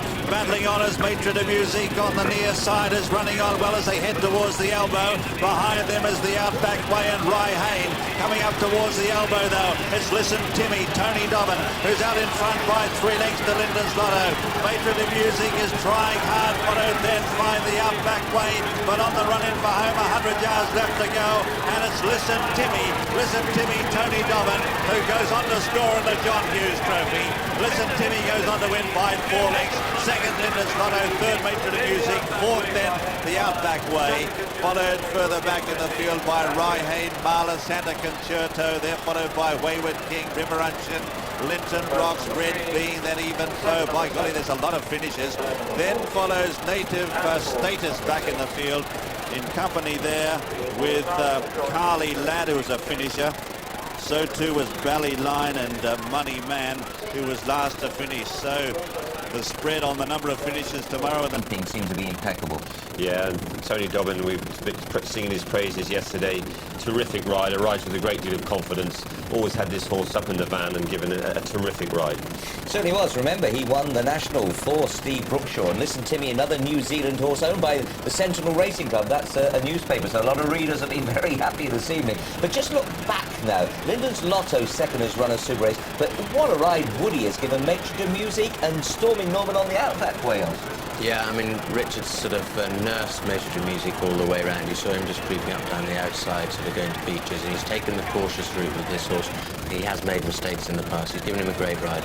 And as Norman suspected, the Outback Way didn't quite get home, but he's run a great race. That's better. Stretterez outside on. Lets them go this time. Stretterez away with the field, and Isterbrack begins last of all. Last of the 7 runners on settling down. Dino's Beano goes off in front as they head now towards the first of 11 fights. Dino's Beano by 2 lengths to Midnight Legend, and French Holly up on the outside. Just behind them is Joyush, who settles fourth from Mr. Morose, and further back is Stretterez. Last of all, Isterbrack. As they head now to the second, Dino's Beano by 4 lengths clears Atwell from French Holly. Isterbrack jumping at last as they prepare to lead the back. Dino's Beano tearing off in front here by 4 lengths to French Holly. 3 away then is Midnight Legend. Couple away then further back is Joyush, the leader trying to stretch them early, making it a real stamina test. 3 lengths further back then is Mr. Morose from Stretterez, and Isterbrack, the long odds on favourite, is last of all, about 15 lengths off the pace. And that pace is being forced in the early stages by champion Tony McCoy on Dino's Beano, who leads by 6 to 7 lengths from French Holly as they run down towards the entrance to the home straight. Similar distance away in third then Midnight Legend, followed by Joyush, Stretterez. 3 away is Mr. Morose, and 2 to Isterbrack as they straighten up for home the first time, heading up towards the third. And it's Dino's Beano by 6 lengths, clears it well from in second. French Holly, a gap then of 6 or 7 lengths to Midnight Legend. Joyush getting a slap with the whip, followed then by Stretterez, and out the back still is Isterbrack as the leader clears the second one in the straight, and Mr. Morose is now relegated to last. Heading up the home straight now, the first time, and towards fight number 5. Dino's Beano by 4 or 5 lengths to in second, French Holly. Jumping it in third then is Midnight Legend. 3 away Joyush from Stretterez. Joyush given another reminder. Then under a tight rein is Isterbrack on the outside of Mr. Morose, and still the favourite, spotting this leader. A tidy start, about 10 to 12 lengths as they head past the judge. A circuit remaining at 6 to jump, and Dino's Beano, Tony McCoy, who got up to win this race last year on Pridwell, just edging out to Isterbrack in a controversial finish, is trying to do the same here. But Dino's Beano wobbled around the turn there and given a slap with the whip just to get his concentration going again. Dino's Beano a length in front of French Holly. They've closed right up on the leader. Then in third is Midnight Legend. First of 3 down there, and Dino's Beano getting a fraction close to that. On the outside, French Holly jumped it okay, and Midnight Legend making a line of 3 now, getting through on the inside. 3 lengths away then is Stretterez, similar distance to Isterbrack, still weighted with from Mr. Morose, and 5 lengths to Joyush, who's dropping out. Heading now towards the middle one down the back, and Midnight Legend wrapped the top of that very hard, but still landed in front from in second. Dino's Beano now up on his outside is French Holly. In behind them, Stretterez running a good race as they come to 4 out. Further back in the field then Isterbrack, who cleared that in 5th place, followed by Mr. Morose, and a gap then to Joyush, who's last of all. From on the inside as they swing the corner, Midnight Legend from in 2nd place, then French Ollie. 2 away then in 3rd is Stretarez, a gap to Isterbrack, who's got about 6 or 7 lengths to make up. Behind him is Mr. Morose, and Dino's Bino has dropped right back through the field as they race towards the home turn now. It's Midnight Legend the leader by a length to French Ollie. 2 away Stretarez, 3 further back in the field then Isterbrack, who's edging closer. Further back behind him, about 6 lengths away is Mr. Side Midnight Legend being joined now by French Ollie, but here comes the favourite Isterbrack. He's riding confidently. Further back then is Stretarez, a gap to Mr. Morose. 2 left to jump, and it's French Ollie on the near side, who was clumsy at that but landed full of running. From in 2nd, Midnight Legend. Here comes Isterbrack though on the outside. 1 left to jump, French Ollie about a length in front. Here he is, Isterbrack on the outside, joins in now on a Here's Isterbrack on the outside, joins in now on a tight rein. He looms up, grabs a narrow lead from French Ollie. Stretarez has gone at the last, but as they come up towards the line, this is a very cheeky win indeed. It's Isterbrack being very confidently ridden by Charlie Swan. Goes on to win on the bridle by a length. 2nd is French Ollie, a gap then of 6 or 7 lengths to Midnight Legend in 3rd. Followed then by Mr. Morose behind them, and Dino's Bino. Unfortunately, Stretarez has come to grief at the last. Joyush was pulled up. The winner is number 3, Isterbrack, the most confidently ridden favourite we've seen, and the cheekiest win we've seen in a big race for a long time. Isterbrack, owned by J.P. McManus, trained by Aidan O'Brien, ridden by Charlie Swan. 2nd is number 2, French Ollie, owned by Cave Flood, trained by Ferdy Murphy, ridden by Andrew Thornton. Runners are now starting to line up for the Grand National. Down near the inside, Cavaliero. Some of them are on the tapes. That's Dean Gallagher very wide on back bar. They just about have them in a good line now, the 32 of them. Coombe Hill finding a position, Sunny Bay in behind them. Starter holds them. We'll get somewhere else, Brad. Telling Brad to look somewhere else. Well, Brad looks content to be behind horses to me. That's it, they're under orders and they're racing in the 1999 Martel Grand National. Somalian Fairway first to begin. Up there, Bobby Joe in the early stages. Merry People is there as well. Up there too is Feels Like Gold and General Wolf and Cyborgo very wide off the track. Coombe Hill behind them from Call It A Day, and in behind them New Deep as they charge towards the first of 30 fences in the Grand National. We join John Hanmer. Cyborgo in the yellow blinkers is going to be one of the first to rise with Commercial Artist. Then General Wolf is up with the leaders. There's one down towards the back of the field. Double Thriller, the 4 at the first. And they're over the 2nd now. And Cyborgo and General Wolf are 2 of the leaders, with Castle Coin and Blue Charm and Commercial Artist and Northern Lad as they come to the open ditch, and Blue Charm from Northern Lad. Then Feels Like Gold and General Wolf and Cyborgo and Commercial Artist. I can't see any more fallers as they jump the 4th. It's Northern Lad just in the lead from General Wolf and Cyborgo. And down at that is Baronet as we join Tony O'Hare. Running down towards the next fence, and prominent in the centre, Cyborgo. Right up there too is General Wolf, Blue Charm also one of the leaders. And behind these on the inside, Northern Lad, Feels Like Gold also close up. Castle Coin out of the centre of the track. Wider still is last year's winner, Earth Summit, just behind the leader, Sam Lee, as they come down to Beaches for the first time. And the lead shared by General Wolf and Blue Charm. Brave Highlander just in behind them. Northern Lad is next. Out they go over Beachers, and Tamarindo is a faller towards the back, and also gone is number 17 at the Beachers, Mudahan on seated rider as they go over that fence. Now the leader is still Blue Charm from General Wolf as they go away from the Foynaven. They're followed by Feels Like Gold, and then comes Cyborg, Nathan Ladd, Sam Lee, Castle Coin on the outside, Brave Highlander, you deep just behind them with Bobby Joe, Avro Anson towards the inside, and they're followed over by Bell's Life, Strong Chairman, all over the canal turn and going to Valentine's. It's General Wolf and Blue Charm together from Feels Like Gold. Northern Lad in 4, Brave Highlander 5 as we rejoin John Hanmer. And coming to fence number 10, Blue Charm and General Wolf from Feels Like Gold. Then Sam Lee's right behind them. So's Northern Lad and Brave Highlander.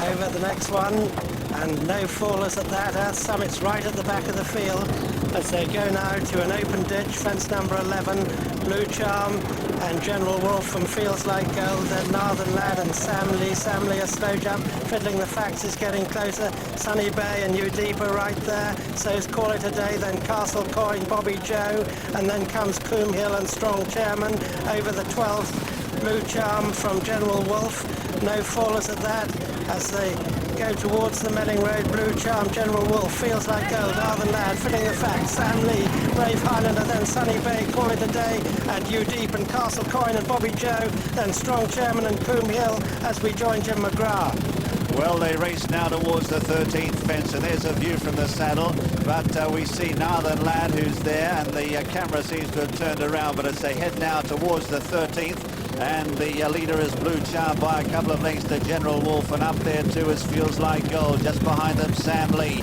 Brave Highlander is there. Castle Coin out wider. You Deep is having a good run in behind them. Northern Lad for Jenny Pittman there in the centre, and further back then at this stage we see Call It A Day is not that far away as they come down to the 13th, and leading over it is Blue Charm. All over it safely. Blue Charm from Feels Like Gold and Northern Lad, then Sam Lee the outside. In behind them is You Deep in company with Bobby Joe, then Strong Chairman Fiddling the Facts is very handy as well as they go over the 14th. Further back then is Call It A Day, Brave Highlander. Castle Coin is out wide. Further back Bell's Life, Addington Boy, Camelot Knight, Kendall Cavalier. They're followed by Coombe Hill. Further back was Cyborgo as they race now towards the chair. He's lost an eye on Cavaliero, but as they head over that, it's Blue Charm who heads over the chair in front. Blue Charm leads from in second, Feels Like Gold. Third, General Wolf. Fourth then is Northern Lad. They're followed then by Fiddling the Facts and Sam Lee as they come to the water. Brave Highlander is next from You Deep. They're followed by Bobby Joe, Call It A Day. Sunny Bay is next about 10th, followed by Fraser Island. Then on the inside is Addington Boy, followed next by Strong Chairman, Bell's Life. Further back then Afro Anson, followed by Kendall Cavalier, Coombe Hill. Next is Camelot Knight, Castle Coin, Somalian Fairway. Back in the field too at this stage, a long way from them is Choisty, giving them a lead as a long start from Merry People. Then Cyborgo, Earth Summit about third last from Back Bar, and Commercial Artist last of all as they cross the Melling Road. We rejoin John Hanmer. Next is the 17th fence and Blue Charm, Northern Lad right there. So is Feels Like Gold. They're all over that one except for one back marker which looks like Commercial Artist coming now to the 18th. Blue Charm, Northern Lad, Brave Highlander on the outside. Then General Wolf right there hugging the rails. Then Feels Like Gold. Commercial Artist being pulled up as they come to the 19th. And Northern Lad, and on the near side Blue Charm from Brave Highlander. Addington Boys getting a bit closer now as they go to the 20th. Northern Lad from Blue Charm. Cyborgo's pulled up. Close up General Wolf, Brave Highlander. Feels Like Gold, Sunny Bay, who made a mistake there as we join Tony O'Hare. Coming down towards the fence before Beechers, and Northern Lad is the leader. Brave Highlander up there in the centre of the track. Still prominent on the inside is Blue Charm. Sam Lee not far behind them, it Feels Like Gold. They're followed by Bobby Joe, and behind Bobby Joe towards the inside Sunny Bay. Tracking General Wolf is getting reminders as they come to Beechers for the second time, and it's Blue Charm, Brave Highlander, Northern Lad, General Wolf on the inside. Feels Like Gold is just behind them with Bobby Joe. Fiddling the Facts is next, and then Sunny Bay, and Fiddling the Facts is a faller there. You Deep is also on the ground, and we've lost another one. Choisty is down too as they go over the Foynaven fence. Northern Lad, the leader from Blue Charm in second, Brave Highlander. Another faller of Beechers was Camelot Knight. Feels Like Gold is just behind them. Bobby Joe is in fifth, and behind these in sixth is Call It A Day. Behind Call It A Day is Sam Lee, and after Sam Lee on the inside Addington Boy, and then comes Sunny Bay and General Wolf as they go over the canal turn where Bobby Joe made a mistake. The leader is Blue Charm from Northern Lad in second, Feels Like Gold 3, 4 Bobby Joe, 5 Brave Highlander, 6 Call It A Day making ground, 7 Addington Boy and 8 Sam Lee as we rejoin John Hammer. And they've got 5 to jump, and Blue Charm the leader from Northern Lad, then Brave Highlander, Feels Like Gold, Bobby Joe, Call It A Day, Addington Boy as they jump 5 out. And still Blue Charm shows in front. of Brave Highlander going very well on the outside, then Northern Lad, then comes Bobby Joe, Feels Like Gold, Abington Boy, and Call It a Day. They're clear of Sam Lee, and running on from the back is Merry People. Over the fourth from home, and Blue Charm by 2 lengths now from Brave Highlander on the outside of Northern Lad and Bobby Joe, then Feels Like Gold, Addington Boy, Call It a Day, then Merry People, Sam Lee, Sunny Bay and General Wolf over 3 out, and Blue Charm the leader from Brave Highlander. Then Bobby Joe in 3rd place, 4 is Northern Lad, then 5 Addington Boy, 6 Call It a Day, then Feels Like Gold and Merry People, and they're clear of Sam Lee as we join Jim McGrath. Well, it's Blue Charm out in front. Blue Charm ridden by 34-year-old Lorcan Wire, who only picked up the ride 2 days ago. Leads by a length now to Brave Highlander. Up there is Bobby Joe for Paul Carberry as they start to bunch up. There's at least 6 or 7 in with a chance now. Merry People going around the outside. Addington Boy is behind them, and further back is Feels Like Gold. They make the turn now and they race towards the second last. We've got about 4 in line. Blue Charm, Brave Highlander, Call It a Day has come there strongly. So too is Merry People the outside. In behind them, Addington Boy from Bobby Joe at the second last. They come towards it now. Call It a Day has jumped to the front and Merry People a faller. It's Call It a Day. Richard Dunwoody who takes it up now. From Brave Highlander, Blue Charm is still there. Behind them, Bobby Joe from Addington Boy. 6 or 7 lengths further back to Feels Like Gold. And the last. And it's Blue Charm has jumped back into the lead. Blue Charm for Lorcan Wire takes it up again from Call It a Day. Here's Bobby Joe on the outside for Paul Carberry. It's Bobby Joe and now sprints into the lead as they charge towards the elbow. It's Bobby Joe, 2 lengths in front of Blue Charm. A long gap to Call It a Day and Addington Boy, but on the run in for home, it's Bobby Joe, Paul Carberry, about 5-6 lengths in front and drawing away. It's a great victory for Ireland as Bobby Joe, Paul Carberry comes up to win the race for his father Tommy. It's Bobby Joe who gets the money by 10 lengths. Bobby Joe wins the Grand National. In second is Blue Charm. 3rd Call It a Day. 4th is Addington Boy. 5th then is Feels Like Gold. 6th Brave Highlander. 7th is Earth Summit. 8th Kendall Cavalier. 9th the Somalian Fairway. 10th is Sam Lee. 11th is Northern Lad. They're still coming in. 12th is Sunny Bay. 13th or 12th is General Wolf. 13th is Sunny Bay. Then 14th is Backbar, 15th Strong Chairman. They're followed then by Merry People, then Avro Anson and Coombe Hill is the last to finish. But what a victory for Ireland. It's number 19, Bobby Joe, owned by Robert Burke, trained by Tommy Carberry and ridden by Paul Carberry. Second is number 21, Blue Charm, owned by Mrs. M.C. Lindsay, trained by Sue Bradburn and ridden by Lorcan Wire. That's the 1-2 as they head over the line.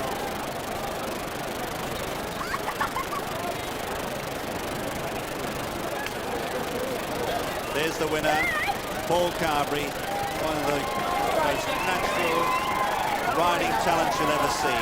Number 19, Bobby Joe, and 10-1.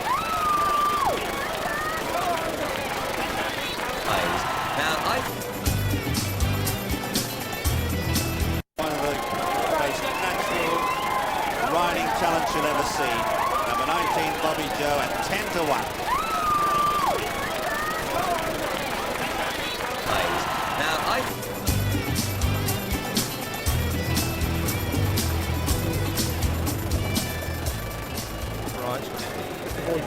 And Ireland have sent out 7 favourites for the Whitbread. The only one of those to pass the post and keep the race was Arkle back in 1965 at 9-4 on, and Bobby Joe is easy to back on the course. The tic-tacs are all saying 7-2 against Bobby Joe. The biggest price has been in Britain today, but Cashman's and Ireland did go 4-1 this morning. Betty's Boy, that's now clear second favourite at 15-2, with out to 9-1 Marla and 10-1 the Baronet.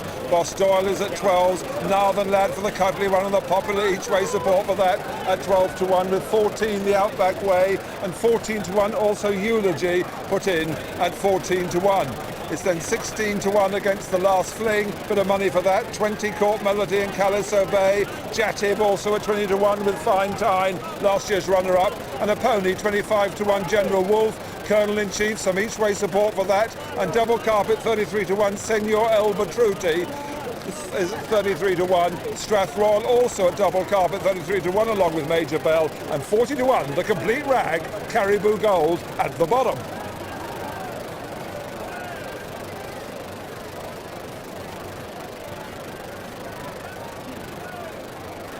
there they come, the men and girls who really matter, who do most of the work.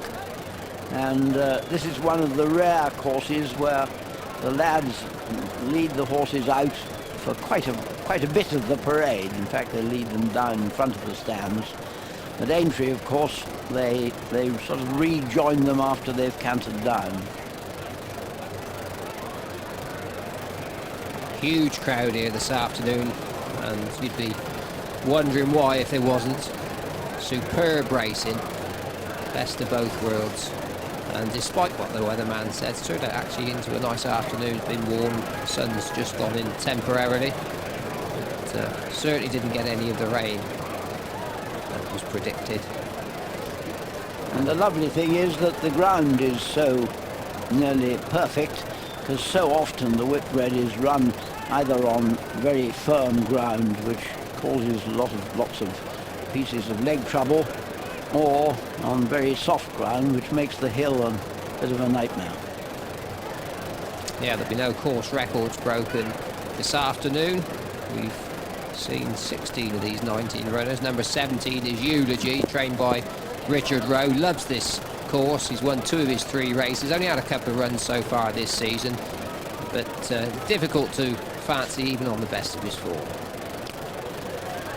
Major Bell was luckily left in command by last Fling's fall at Wetherby.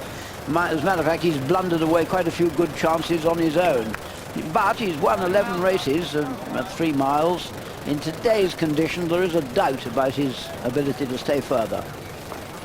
And 19 Caribou Gold, 4th in this race last year. He's been trained with this race in mind, and pulled up. He lost a shoe actually at Newbury last time, so you did discount that, but he ran well enough in his 2 previous races. There he is, Rupert Wackley on board. Let's have a look now at the eye catchers. 2 or 3 of these look particularly well. Colonel-in-Chief and also Major Bell. Colonel-in-Chief got the nod. Baronet, Mailer and Betty's Boy. And there are good reports of all of those. And Baronet down in the betting ring. The grey of David Nicholson's. If you fancied him, well, you'll be getting a bigger price now than you would a little while ago.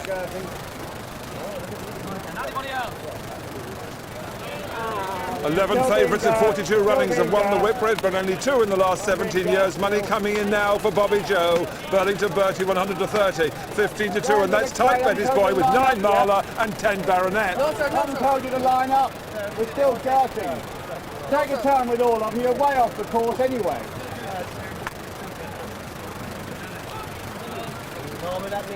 Right, line up, then get on top of it. Wait! Come on!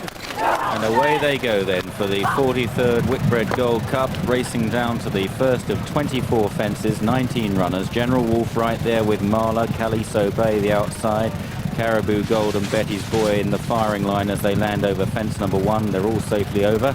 Jaffe got a slap down the neck, and reminders already for Baronet, who's habitually lazy, as they head towards the second, and it's an open ditch, and it was Marla.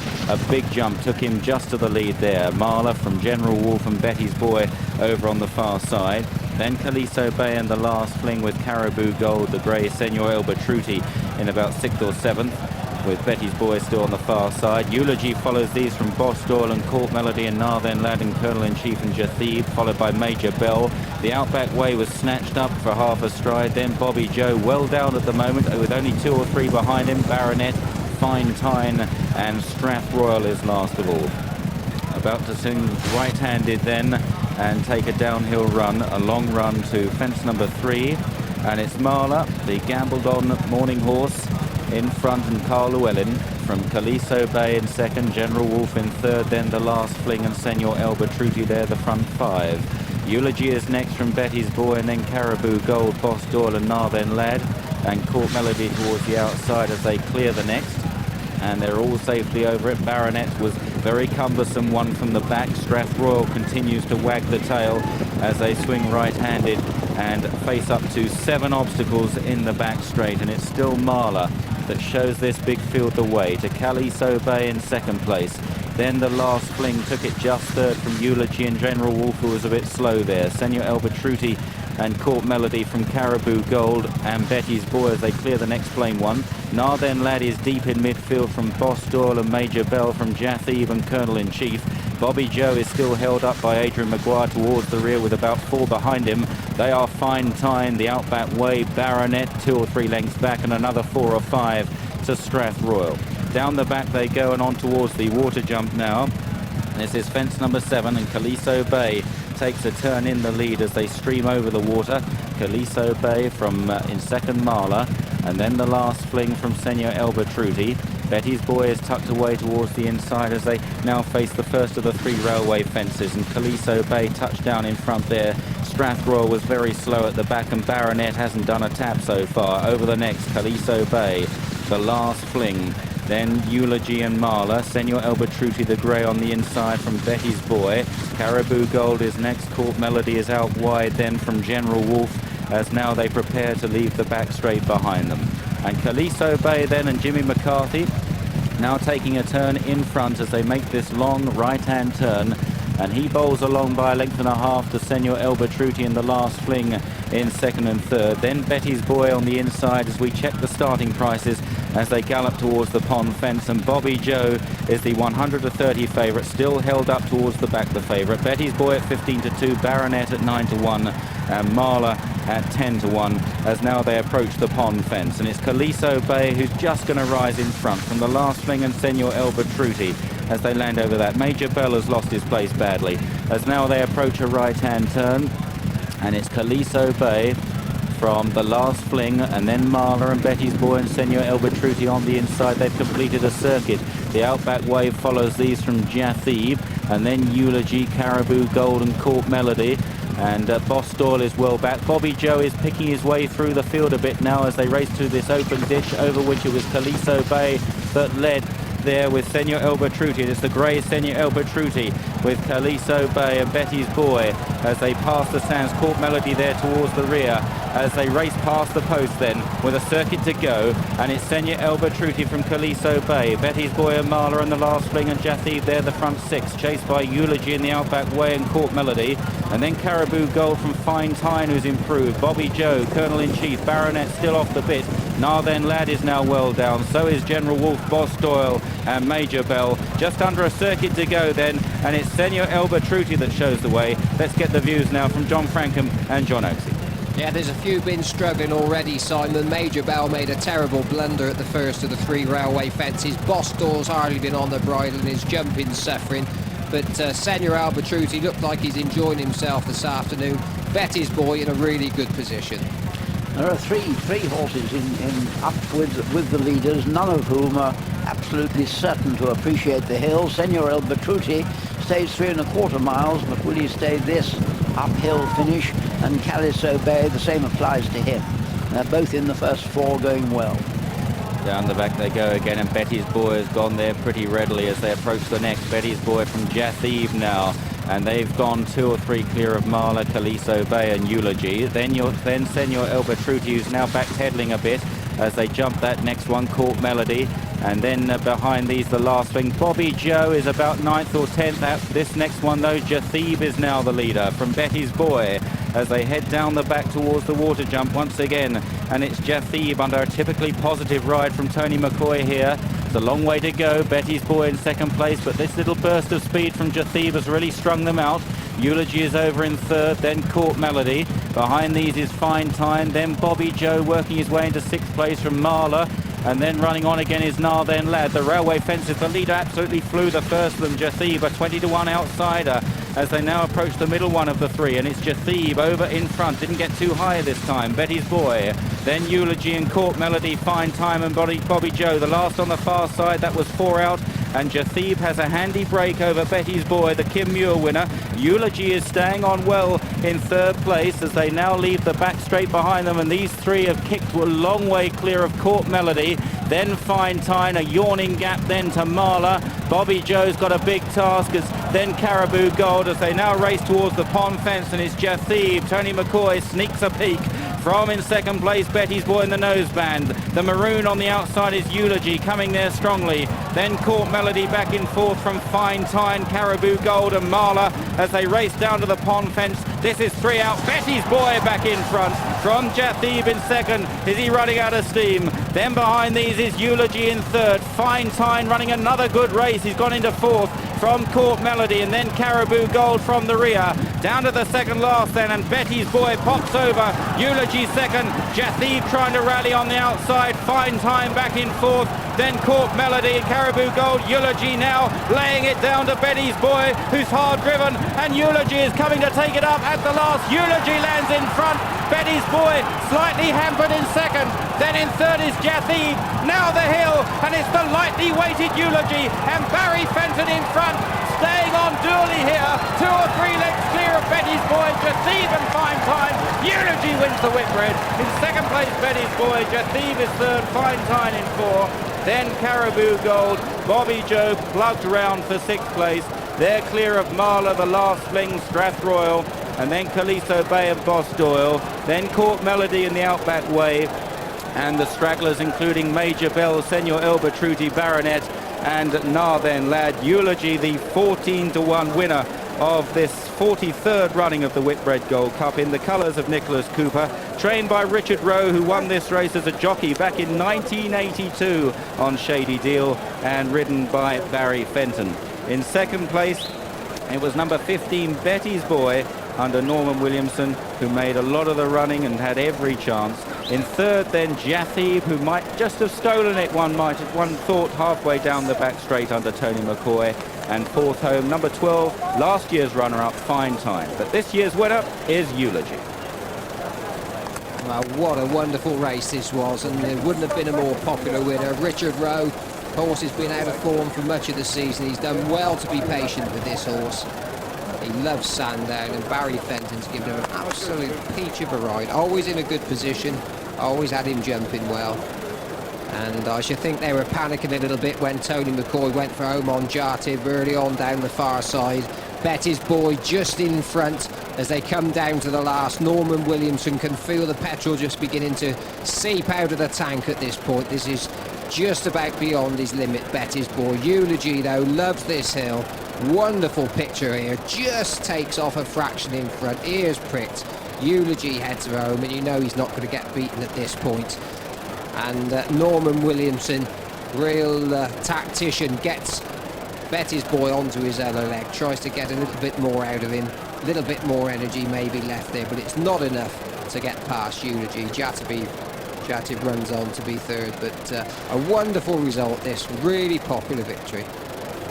Yes, a marvellous bit of training by Richard Rose. Had a thoroughly miserable season really until quite recently, but he's kept his head, and as you can see, he's kept this horse at peak form.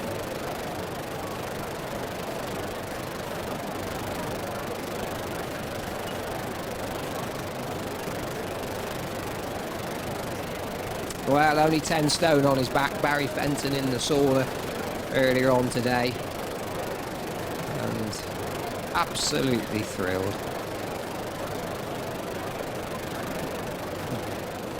Fine big horse. They've had lots of good horses, but I think this will be the top of the list at the moment. Coming to the pond fence, just have a look at this. Jathib misses it.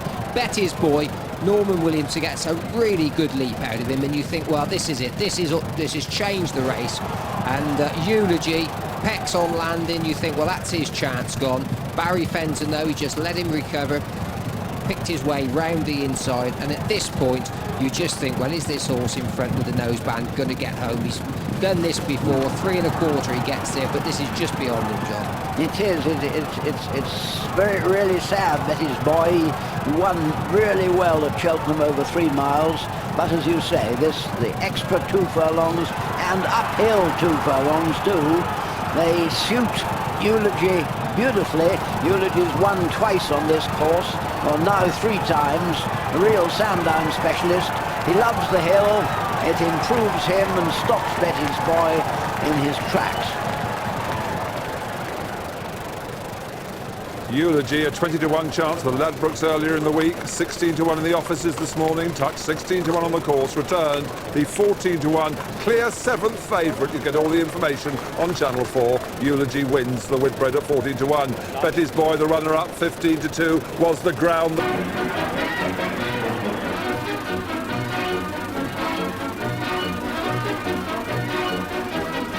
Captain Allison got the field away to a good start. Dante away on the far side. You can't see him yet, but if you look out for his jockey, Nevitt, recognisable by his striped sleeves, you'll see him later, all right. After Sunstorm had abandoned the lead, High Peak, Concentration, Manuchair, Rising Light, Court Martial, Midas and Chamasser were all well up and going strong. Dante in the centre wasn't far behind the leaders.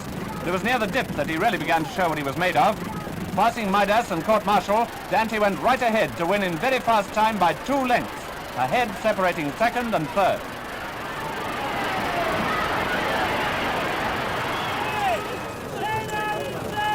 And Dante winning for Billy Nevitt there. Court Martial, the 2,000 guineas winner, well beaten. Here, Orpen, there's more support for that. One bet of £20,000 to win 90,000 is now 7-2, and the officers are still coming in for Orpen. It's then 7-to Bar. That's Enrique at 7. Very weak, Commander Collins out to 8-to1. Auction House is holding up under the onslaught at 8-to1. 9-to1 Mujahideen, and Compton Admiral's come in from 14-to1 to 10-to1. The Craven Stakes winner, Compton Admiral.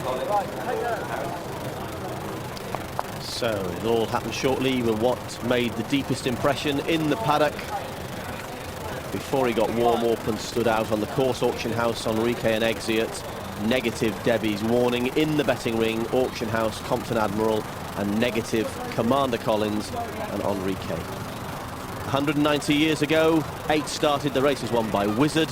This year there's twice as many. Who'll be first?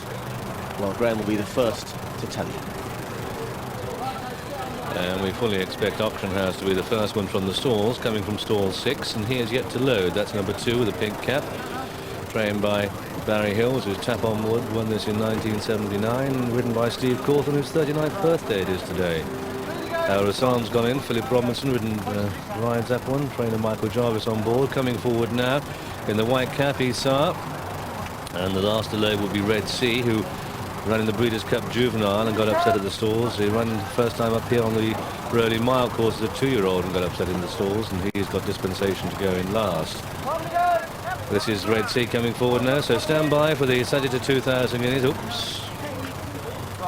This is a bit of a temperamental horse at the start. This is a danger time here, but he's okay. Done a good job on him.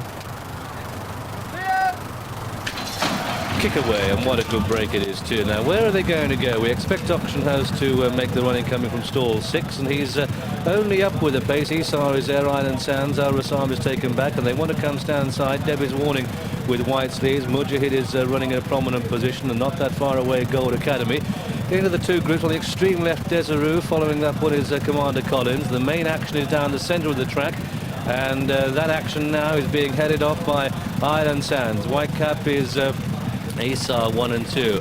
Auction House normally front runs back into a sharing 5. Red colours, Gold Academy, Mujahid running fast, Debbie's warning, Exiat's taking a very keen hold in behind them.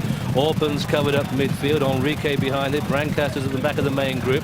On the near side there are only 2, a rank outsider in Desiree following Commander Collins, who's got that one in his sights. But all the action is down the far side, come halfway in the Sagitta 2000, and it's still Island Sands, Frankie Dettori in the lead. Here comes Auction House nosing through, 3 furlongs to go.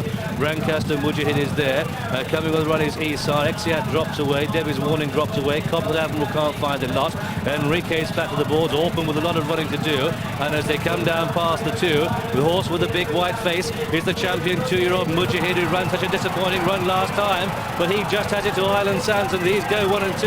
Enrique picks up to the back and he's starting to fly. They're inside the final furlong now, and it's Island Sands and Mujahid in a battle. Here comes Enrique down the centre of the track, but it's Island Sands who goes into the lead. Enrique tries to quick it up, but he's held by half a length. Island Sands from Enrique, and Mujahid the 1, 2, 3. Brancaster, Gold Academy, Exiat, and then Bohemian Bandit, and then behind these We have Commander Collins and Red Sea, and East Allen, Companabra and Al Rassam, and Auction House drops away, and Orpen never got into it at all. And so, oh, the Godolphin banner, the Godolphin blue is flying high, because the Sagitta 2,000 guineas has gone to number 13 on the card, the Said bin Saror trained Island Sands. What a positive ride from Frankie Dettori to land this, the 2,000 guineas, another classic. Second horse home was Enrique, who came flying at the finish. Third was number 14, Mujahid, for Hamdan Al Maktoum and John Dunlop. But this was a bold front running, a 3 from 3 win. Island Sands, prior to this win, he'd just won a couple of races in Salisbury, bought by the boys in blue, and triumphant in the 2,000 guineas. Well, what a tremendous race this was, and a real battle at the end here. Brilliantly bought, this horse, at the end of last year. Frankie Dettori chose the right one, and he had a real battle fighting off first of all Mujahid, who just wandered around under pressure, and just coming into the picture on the left, the eventual second, Enrique. Island Sands stuck on really resolutely. He'd been up in the firing line the whole way. They perhaps didn't go that fast early on, but they quickened from halfway. Enrique digging deep for Kieran Fallon. He got the trip well enough, no problem. There wasn't a lot between them, but Island Sands, as brave as you like, holds on, and Godolphin, after 3 reverses, are back in the winners' enclosure.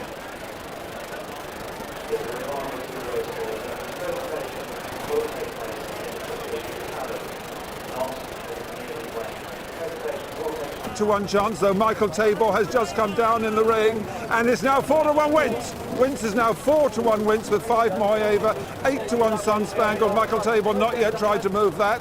10-1 Pescara for Godolphin. Remember, Island Sands was also a 10-1 chance. 11-1 Valentine Waltz and 12-1 Fairy Queen. And Capistrano Bay is also 12-1 and 14-1 against Hula Angel.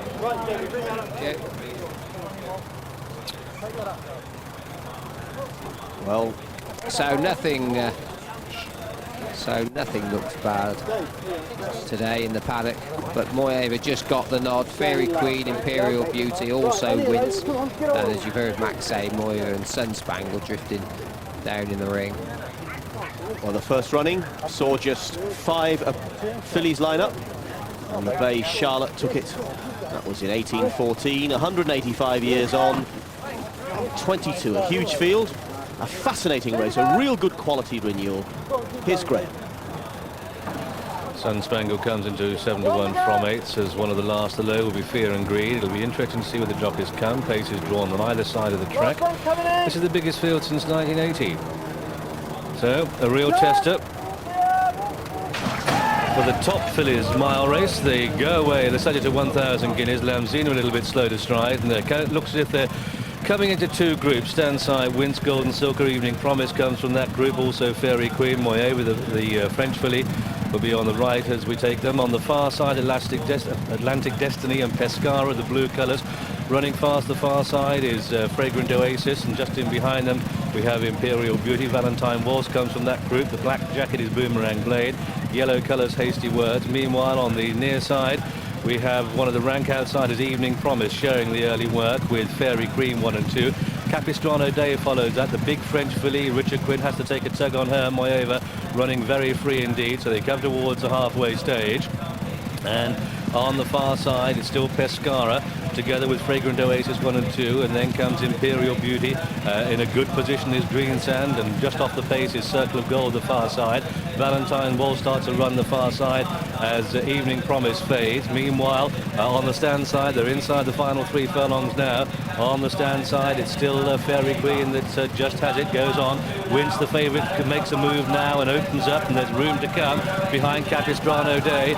Inside the final quarter mile, spread wide across the track, far side. Here goes Valentine Waltz to come and seize the race, Pescara. Meanwhile, stand side, Wince is winning that battle from Hula Angel, Capistrano Day, and right down the stand side. It's going to be grand, it's going to be a race up front, and Valentine Waltz and Wince is going to take it up towards the line. The subject of 1,000 guineas goes to Wince. A photo for second place.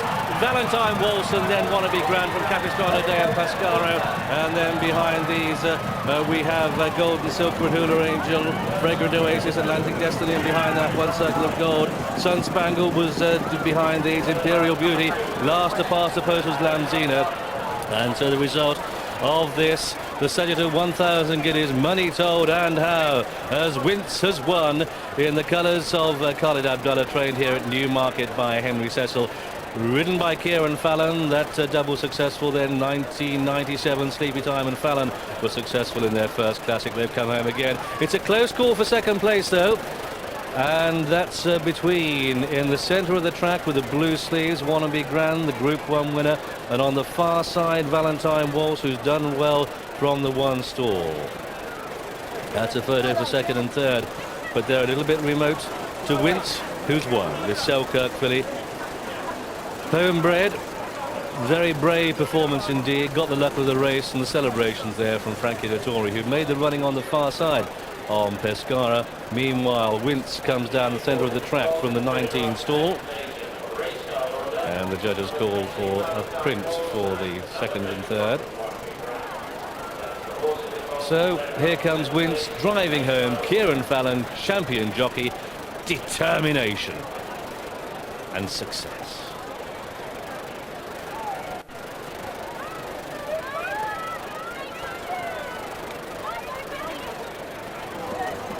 And Wince has landed an enormous public gamble. Hills and Tote went 8-1 this morning. Ladbrokes were 7-1. Coral New, they only went 6. Opened 7 on the course, bounced down to 4-1 favourite, that Wince, and gives Kieran Fallon his second 1,000 guineas. He won it on Sleepy Time 2 years ago. Henry Cecil's won it, of course, with Sleepy Time with Bosra Sham in the 80s with Oh So Sharp and Fairy Footsteps, and won in a million in 79. 4-1 favourite, the hugely popular Wince. The runner-up, and it's very close for the places, between Wannabe Grand at 16-1 and the Nell Gwyn winner Valentine Waltz, returned at 11-1. 16 Wannabe Grand, 11 Valentine Waltz. They sent Moyava off the 5-1 second favourite, and Sun Spangled with a 7-1 third favourite. But that Fred Darling really proving to be the classic trial now. The 35th Fred Darling winner to run in this, the 5th to win it, and 4 of them have been in the 90s. Wince, Bosra Sham, Shadaid and Salsabil all won the Fred Darling and Newbury in this. So did Mysterious in 73. 4-1 favourite, Wince. Kieran, you had just beaten a whisker in the 2000. What does it feel like getting compensation here? It's great, so it is, you know. It's probably what we expected, the way she worked with him last week. Yeah. But it is a great relief after getting beat yesterday. This side seemed to be in front. Were they in front? How far did you have to work? For a while, but then when I looked across about a furlong and a half to go, it seemed as if they got the measure of us, you know, but this filly picked up really good. And you told me before racing, if you win, you're going to donate your saddle. Tell us about this. For Eddie Leonard's little girl. Yes. We're going to auction it off and see whatever we get for it. We put it on the morning line or something like that. That is a lovely gesture. Whatever it makes, it goes to Eddie. Thanks. That is super. Kieran, enjoy the moment. Many congratulations. Great ride. Well, a classy ride there, because when the field splits, not easy. It's not an easy course to ride. A long, straight, undulating mile. And Khalid Abdullah, the winning owner,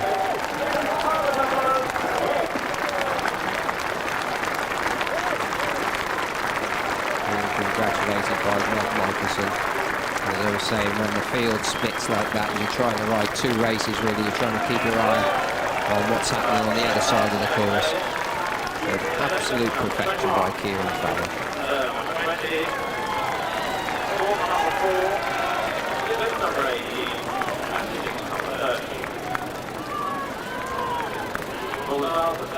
Fine big filly. Wannabe Grand just got up for second, with Valentine Walsh third, so it was a Newmarket 1-2-3. But this filly stepped up considerably on her Newbury form, and has bags of scope, and she looks the type to go on improving. Unlucky last season on a couple of occasions. She's sometimes too keen for her own good, and for Henry Cecil. Just another classic winner, but they're all important, and His delight evident, and so was Kieran Fallon. You saw him as he pulled up. He's not overly demonstrative, Kieran, but the clenched fist and the yes. And nice to see. Sheikh Mohammed, it's made out adversaries. Well, he certainly had a difference of opinion as to how maybe the horses should be trained several seasons ago, but he's sporting enough to say well done. But with the field splitting as they did, there's no better way than the way we can show it to you this afternoon. John, take us through it. Well, you can see that at this point she's probably got 6 horses in front of her on the stand side, and they're probably 2 or 3 lengths down on those over on the left, being led by Pescara and also Fragrant Oasis. Look where Wannabe Grand comes from a fairway back in the cross belts. I thought she ran a smashing race for her first run of the season, but you can just see now Kieran Fallon just beginning to make the best of his way home, and she's really worked hard for him, this filly. Covering the ground, eating it up. Wannabe Grand come in with a rush at the end, but really not good enough. And although she's come across a little bit wint, she's got there by virtue of her power.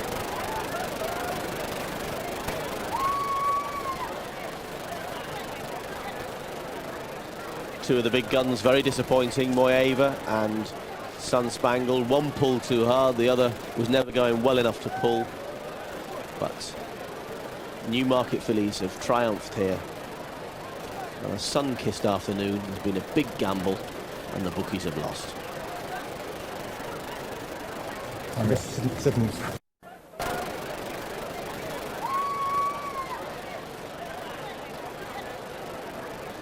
Two of the big guns very disappointing, Moyeva and Sun Spangled. One pulled too hard, the other was never going well enough to pull.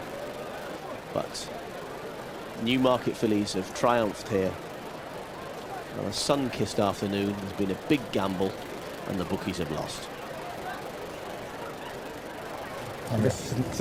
Henry Cecil just talking about the future plans for Wince, but today was the plan. How satisfying is this for a train? No, I was very calm, and I rang the Prince the other day and I said, I think we've got a great chance of being in the first 3. I'm not going to say I'm going to win the Guineas, because I think it's the worst thing to say in the world.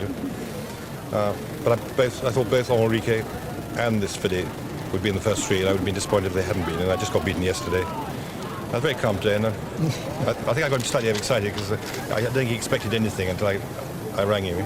And tell us about Enrique yesterday. I mean, you are a perfectionist. He didn't win. Did that still rankle?